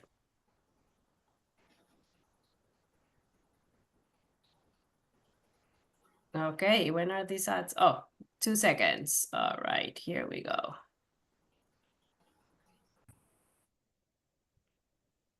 Let's see. This morning after this large yacht caught fire in Marina del Rey. Neighbors heard loud explosions coming from the boat as it burned. ABC4's Lauren Coronado is in Marina del Rey as more resources are starting to show up. Lauren.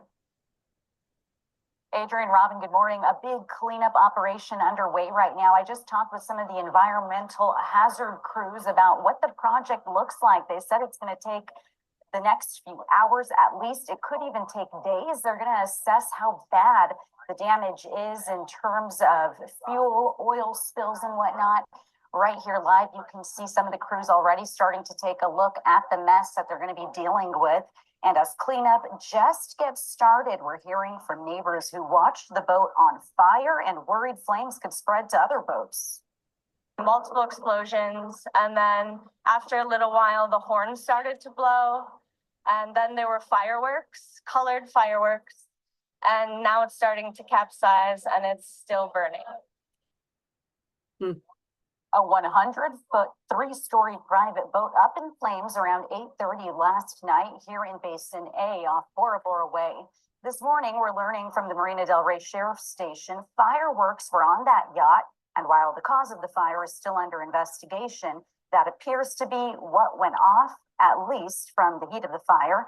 Nellie County Fire Captain says the firefight had some challenges. It's a delicate balance with putting the fire out and not sinking the boat. There's a bunch of environmental hazards in that vessel, fuel, oil, what have you. And so we're doing that delicate dance right now of putting the fire out, but not sinking the vessel in its slip. Thankfully, no one was on the boat at the time. Witnesses say the owner was on the dock nearby. No injuries were reported either. The cause of the fire is still under investigation. Back out here live, you see several workers who are just getting started with that cleanup effort. And I also want to let you know, you can smell fuel. So it's definitely a big issue here in Marina del Rey. We understand this could take, according to a worker, the next couple of days, just depending on how bad this spill is. But of course, there's much more to come on this. We'll go ahead and bring you guys another live update in the next hour. Reporting live, I'm Lauren Coronado for Today in LA.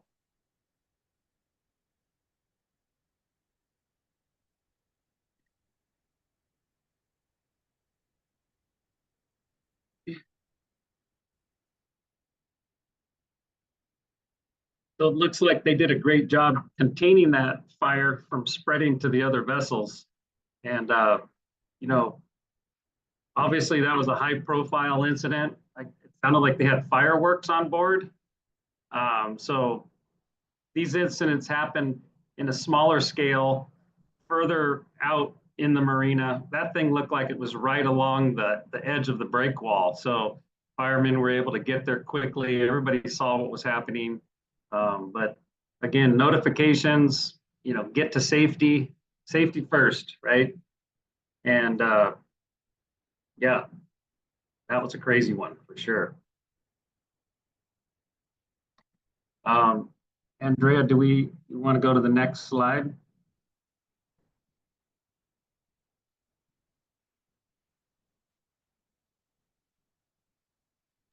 We got a question on in the chat, James, from Kira saying, do they know the cost for the last incident? The cause or the cost? The cost of that The last, money? yes. Not sure. Warden Diltz, did you know anything about that one? Mr. Michael? No, so I wasn't really involved in that one, but it was a long response that lasted I think it was 2 months of response total before they finally got it out of the water and over to recycling center for salvage. I don't know if they were able to determine a cause. I think most of the vessel burned, so burned the evidence with it.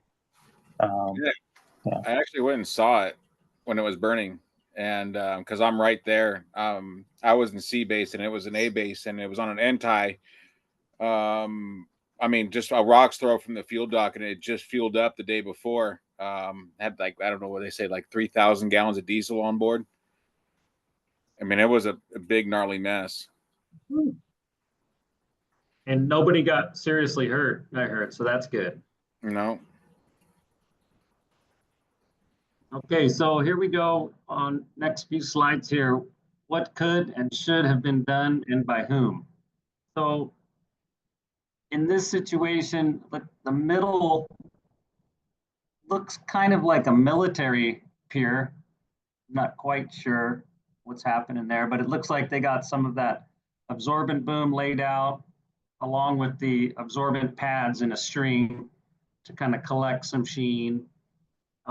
In that last video, at the end of the fire, I saw the yellow boom, which is the boom on the left. That's a hard boom.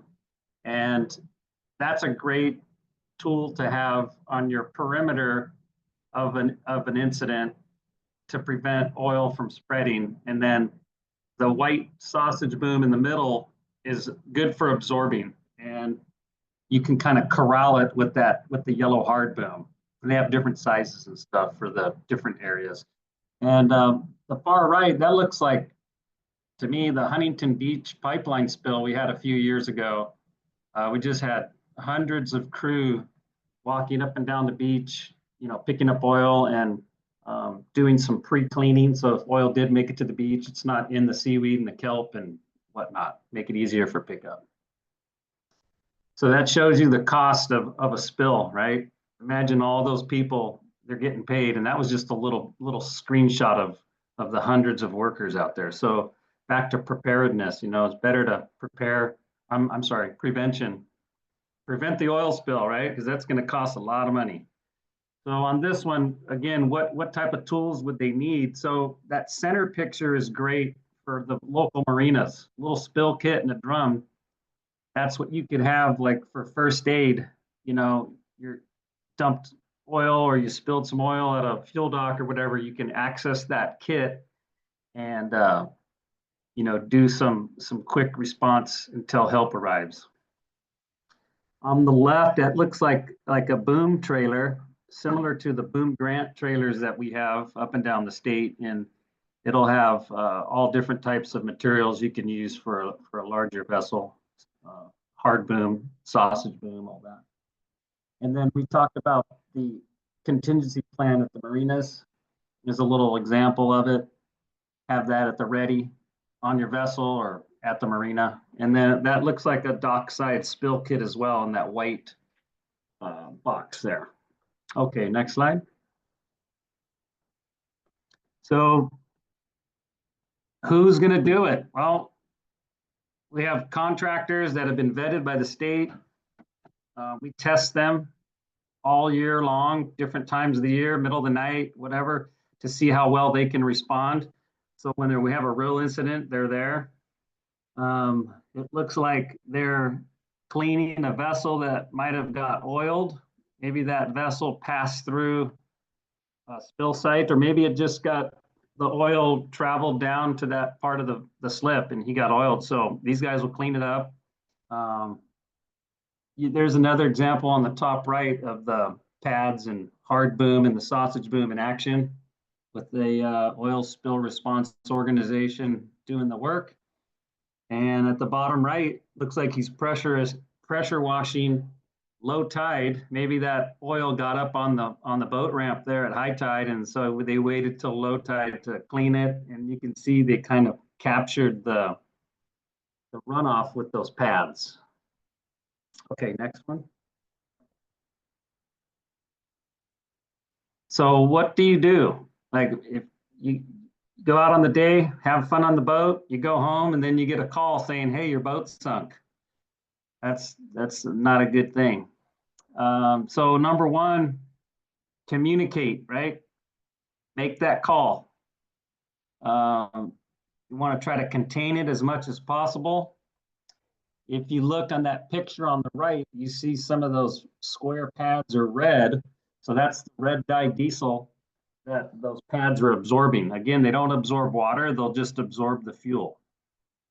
And what a mess, right? All that stuff coming out of his boat, all his personal items, hazmat, batteries, oil.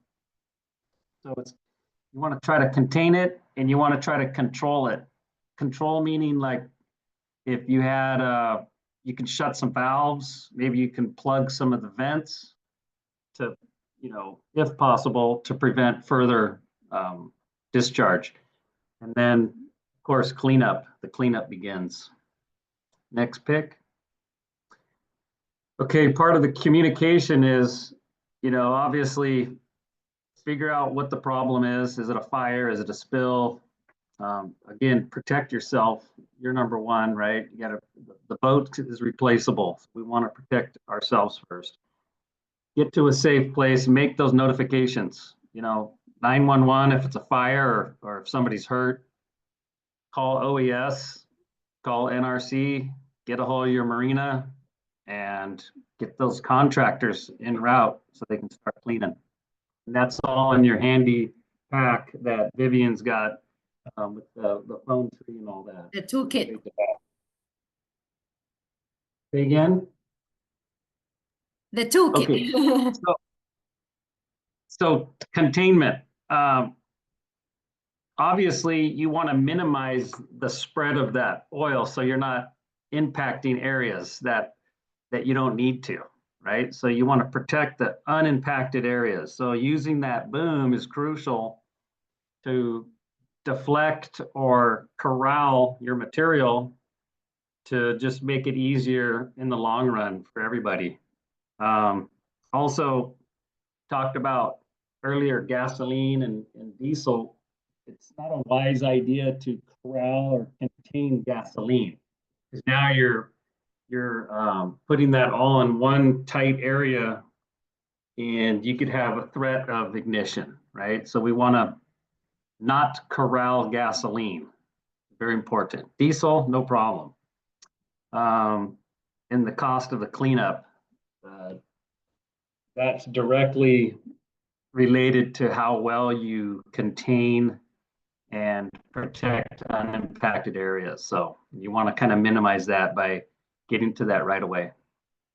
Again, we talked about stopping that release, plugging your fuel vents, maybe decanting or removing fuel from your vessel, get that vessel raised. You got divers and salvage people coming in there. Of course, we got to follow the OSHA regulations, so we can keep keep everybody safe. Continue. All right, so once that vessel is raised up, you want to de-water it all.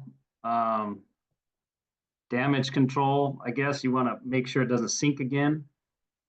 Get all that fuel off there, and if need, you got to dispose of that vessel or just dispose of all the hazmat. Maybe you can salvage that vessel. Next.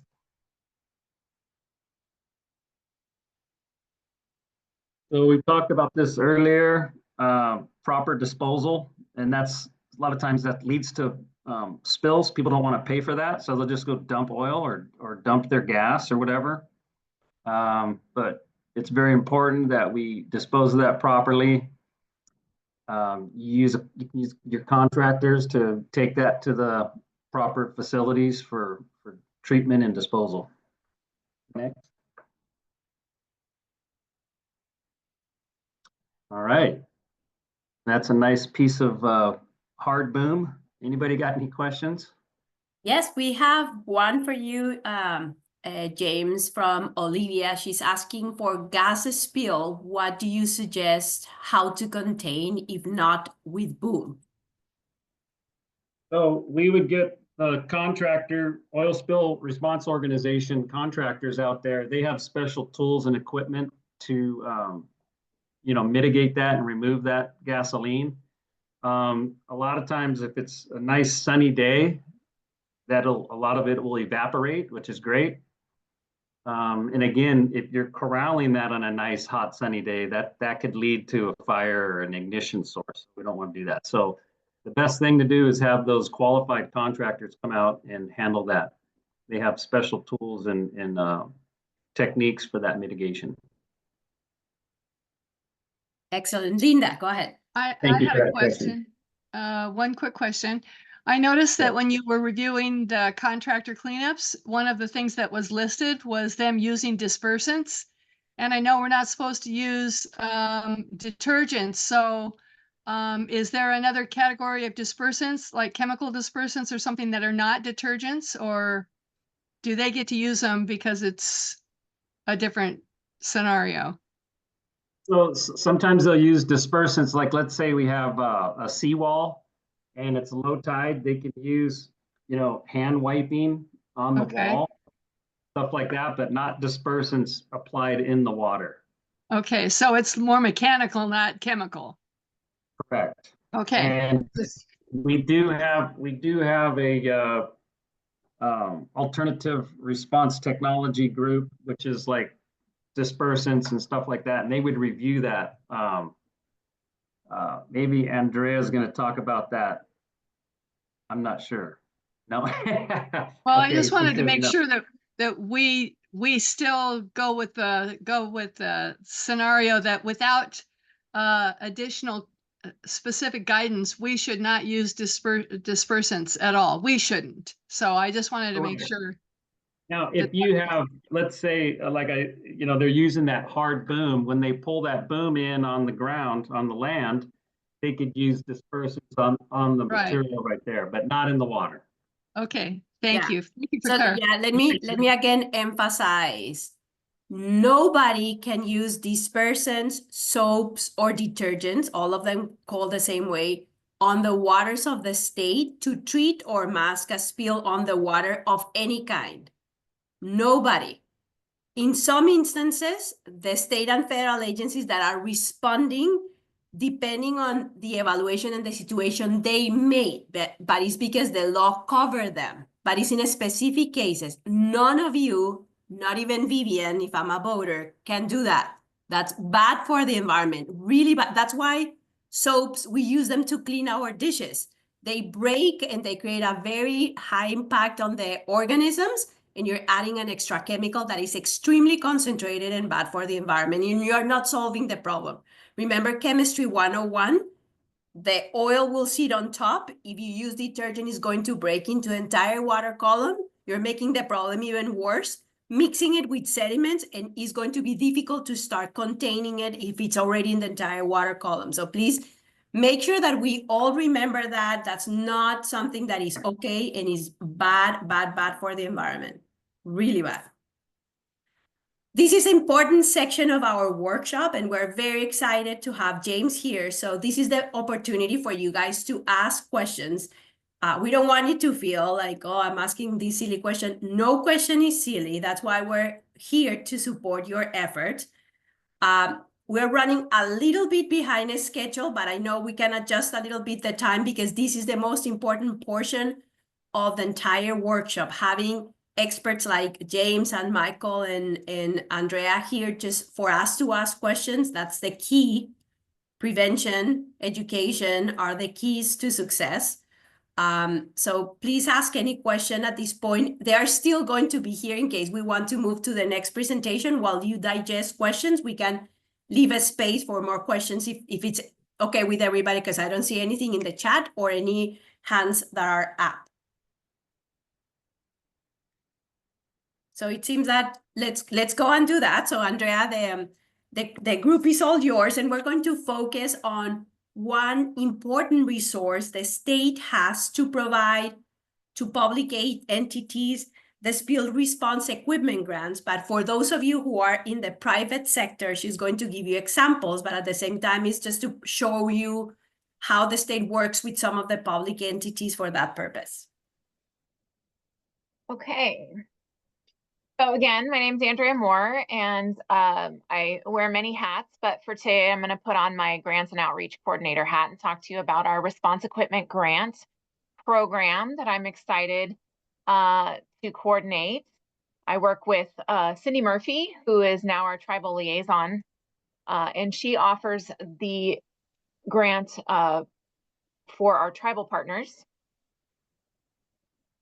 These are trailers that are chock full of really wonderful equipment, oil spill response equipment. They can be 7x12 or 7x16 trailers. And the object of this is to provide grants to local government agencies or Native American tribes adjacent to waters of the state. Waters of the state has been expanded from marine entities to lakes, rivers, all kinds of waters within the state of California. And the other objective is to pre-stage this equipment to deal with the immediate needs of an oil spill. So I believe Michael said this earlier, it's kind of the Band-Aid, right? This is the initial emergency response of what you're able to do while we await for the broader response of the oil spill response organizations that can get there, the OSROs. So who is considered a local government agency? That's going to be your counties, your cities, your port districts, your public utilities, your emergency management offices or management departments, fire departments, etc. So if you are not one of these local government entities, are you still eligible to apply? You are not. However, you can partner with one of those local entities and say, ask them, if you as a local agency, a local government agency apply, then we would love to stage the equipment. So they can apply and qualify, and then you can stage the equipment at your private marina or harbor. We will work with you on that. Oh, get out of my way. Okay, there we go. All right. So how do we rate your eligibility for one of these grants? We would come out and do an evaluation. Perhaps myself and James Photo would come out and we would look at your proximity to waters of the state. We would look at whether or not you're protecting economic sites or ecological sites. We would look at how close you are to other trailers in your area. Is the marina next to you? Do they have a trailer that they're using? And that doesn't exclude you from getting an application or qualifying for one of our grants. It just means, is there a need? Do you have high truck rollovers in your at the highways near your marina? Do you have a lot of vessel sinking? Would you have need for additional resources or a second truck nearby? It's not a problem to have a second trailer. And then your willingness to make the trailer available to our staff in the event of a spill, that we could come scoop the trailer up and use the resources. So those are the qualifications that we use when we're rating your abilities to get one of our grants. We also look at, can you deploy the equipment? Do you have enough staff to deploy the equipment? Do you have a boat to deploy the boom? And can you maintain the trailer? the onus of maintaining the trailer falls on the grantee. So ultimately, if you need to replenish boom, if you need to replace a buoy, if you have to, replace a tire, if a tire is ruined, or it sits out in a field and your tires are destroyed because you haven't used it and they need to be replaced, then it falls on you as the grantee to maintain the trailer. However, there are some stipulations if we have room in our budget that we can assist with replenishing some of those things, again, if there's some room in the budget. So grant funding in the Lempert-Keene Sea Strand Act, which included the local assistance funding under Oil Spill Prevention Act, the OPA 90. This is when this grant program started. The original grant was up to $25,000, and these first trailers that were created back then were kind of a one size fits all. It was very, very generic. Every trailer looked exactly the same. It wasn't custom the way they are now. So now it's more of like a menu option. We can pick, James and I would come out, we would evaluate what you need. Maybe you need 2,000 feet of boom. Maybe you need a water gate because you have a narrow stream bed near you. Maybe you need more sausage boom than hard boom. We would work together on what would be needed for your area, and then we would customize your trailer for your particular area.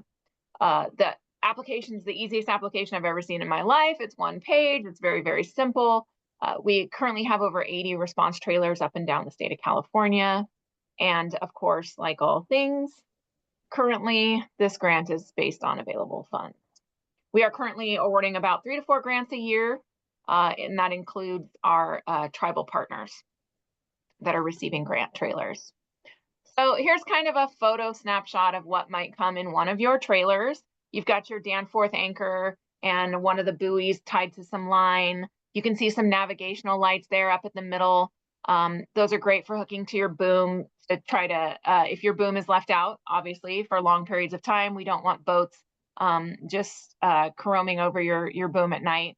The gentleman there standing in the middle of a stream bed, that's a water gate that allows water to flow through, but it doesn't allow oil or other petroleum products to move through. So it's a great way to capture. You can see as James was talking, that's a sorbent sausage boom that's lining that water gate that allows us to absorb petroleum products there and capture some of it. And then the middle bottom photo, that is what the inside of one of our custom trailers looks like. There's some hard boom, kind of tail finned in there back and forth. You can see there's some sorbent pads and sausage boom in the bottom left-hand corner. We also might give you a generator, some other additional lighting for night work, a toolbox, some basic PPE, etc. So like I said, these can be very customized based on what your needs are. We also provide, upon delivery of your trailer, training. So you get an 8-hour day of training that consists of some equipment familiarization and health and safety training that starts on the shoreline. So we go over what comes in your trailer, what all those things are for, what they do. Often if we're training, let's say fire department or some people who are just completely unfamiliar with the oil spill response world, then we're really starting from scratch on, connectors, anchors, buoys, boom absorbents, right? Or maybe it's a public utility company and they're not familiar. So we start from scratch. This is what your trailer does. This is what should be in it. Here's how you keep it inventoried. Here's how we stay safe on the shoreline. Here's what we're going to do when we move to the water. Here's how we stay safe. And then that moves into one of our oil spill prevention specialists providing training on the water and going over specific deployment strategies that would help for their economic or sensitive sites that they might be specifically wanting to protect in the event of an incident in their marina or harbor or yacht club. So we also provide ongoing support. I'm going to reach out to you once a year. I'm going to make sure that you are updating your information to tell me that your trailer hasn't been moved to a new location for storage, or that your contact person for this resource hasn't been updated. I'm going to ask you to give me that information. What's the new lat long for where you're storing the trailer? Who's the new contact person if so-and-so has retired? Give me their email, phone number, and the new location for the trailer. And we're going to update that. You see the map down the middle of that slide.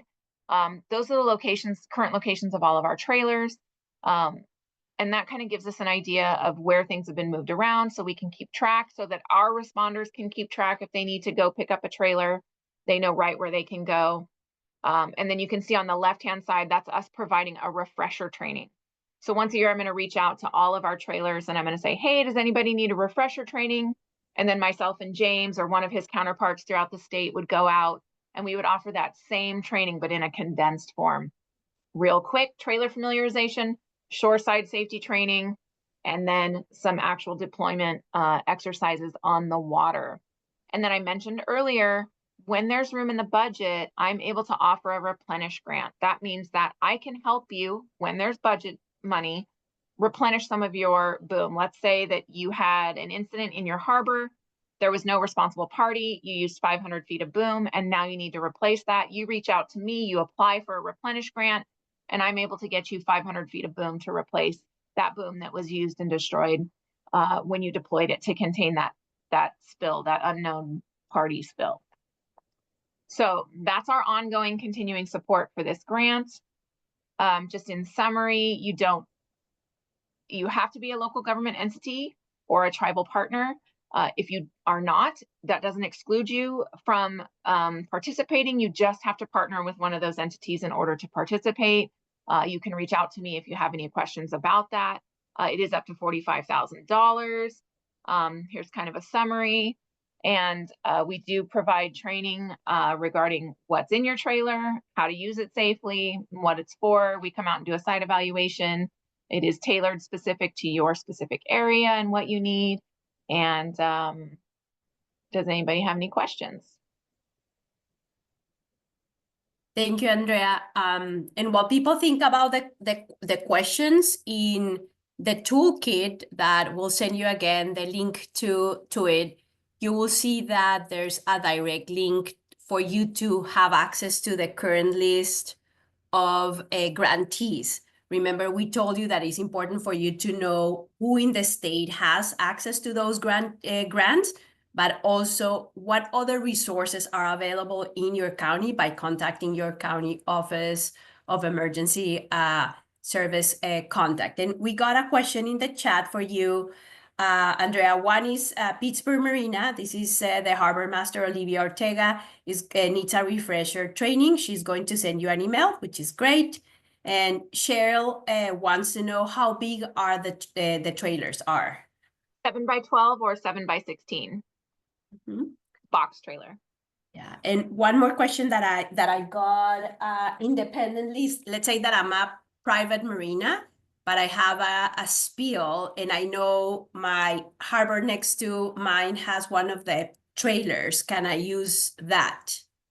You can certainly ask them if they would be willing to share that with you, but you would need to work with them on that because that is their responsibility to maintain that equipment, and they would have to recoup the costs for that. So I would certainly make sure you've made phone calls to report the spill. If there's a responsible party, I would make sure you've identified that because that's going to assist them in recouping those funds. If there's a responsible party, they can charge the responsible party to replace any equipment that they've used out of their trailer, right? But if there's no responsible party, then it gets a little tricky. That doesn't mean that they can't get that equipment replenished, but you would need to work with them because it is their trailer. It does belong to them. Now, if you've reached out to NRC, you've reached out to OES, and you've put in a report, and we know that there's a trailer next to the marina, then we might come pick it up. And you might put in a call to us and say, hey, I know there's a trailer next door. Can we make use of it? Then one of our oil spill prevention specialists or one of our law enforcement agents might come and pick it up and assist you with that. Another great example of the importance for you guys to get connected to your neighboring facilities and know where your access to all resources of are. it. Yep. Exactly.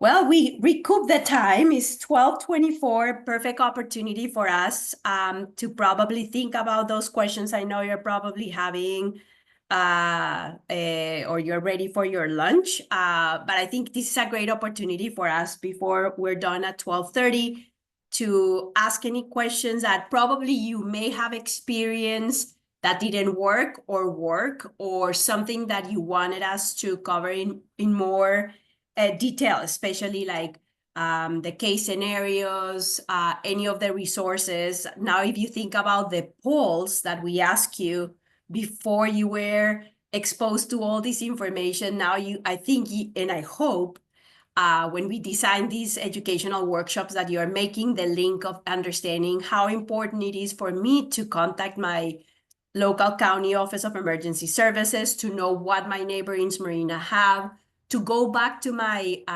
staff and myself to check if in reality all of my plans, spill contingency plan, first of all, do I have one, especially for my friends in the yacht club world that sometimes they're like feeling this is not my world.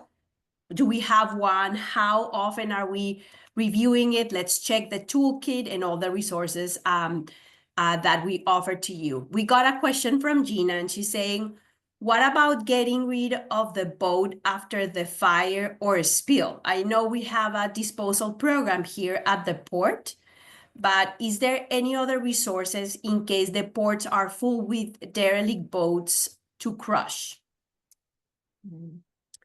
I can respond a little bit if you want. So as some of you know, I'm with the California State Parks Division of Boating and Waterways, and you know the state has the SAFE program, the Surrounded Abatement Vessel Abandonment Program. So that's a resource that you can utilize. We also know, based on our research and feedback that we receive, that we should have more money. We wish, and of course, we're trying to get that fixed, but that's one of the resources that you can apply to, unless the other speakers know about other resources in addition to that. I don't know, James or Andrea or Michael. I know that in the area contingency planning meetings that Vivian mentioned earlier, and that's in her slide presentation of how to get a hold of people in order to request to attend those. They discuss the abandoned and derelict vessel issue, and they have a work group that you can join, or that you can ask questions of. So that may be of interest if you join one of the area contingency planning meetings, that you can discuss the abandoned and derelict vessel issue in your area. It's quite prevalent. So I would definitely recommend reaching out to your local area contingency plan a contact person and getting in touch with them, because each region has different abandoned and derelict vessel issues and contacts. And so that's where I would start with your area contingency plan contact person, and maybe attend an ACP meeting. And they're all talking about abandoned and derelict vessels right now. So that's where I would start. And Jenna, don't worry, for the rest of the team, all of you will be receiving for your specific area, Bay Area, Northern, Central Coast, Southern California, all the key people who manage those ACP, area contingency plan meetings. So you can tell them, hey, please add me to your distribution list, so you have that as an additional resource for your education and your operation, okay? Let's see. Okay, perfect. Vivian, I was gonna add as well, the harbor safety committee meetings. We have them in the major ports, San Francisco, Port Hueneme, LA, Long Beach, and San Diego.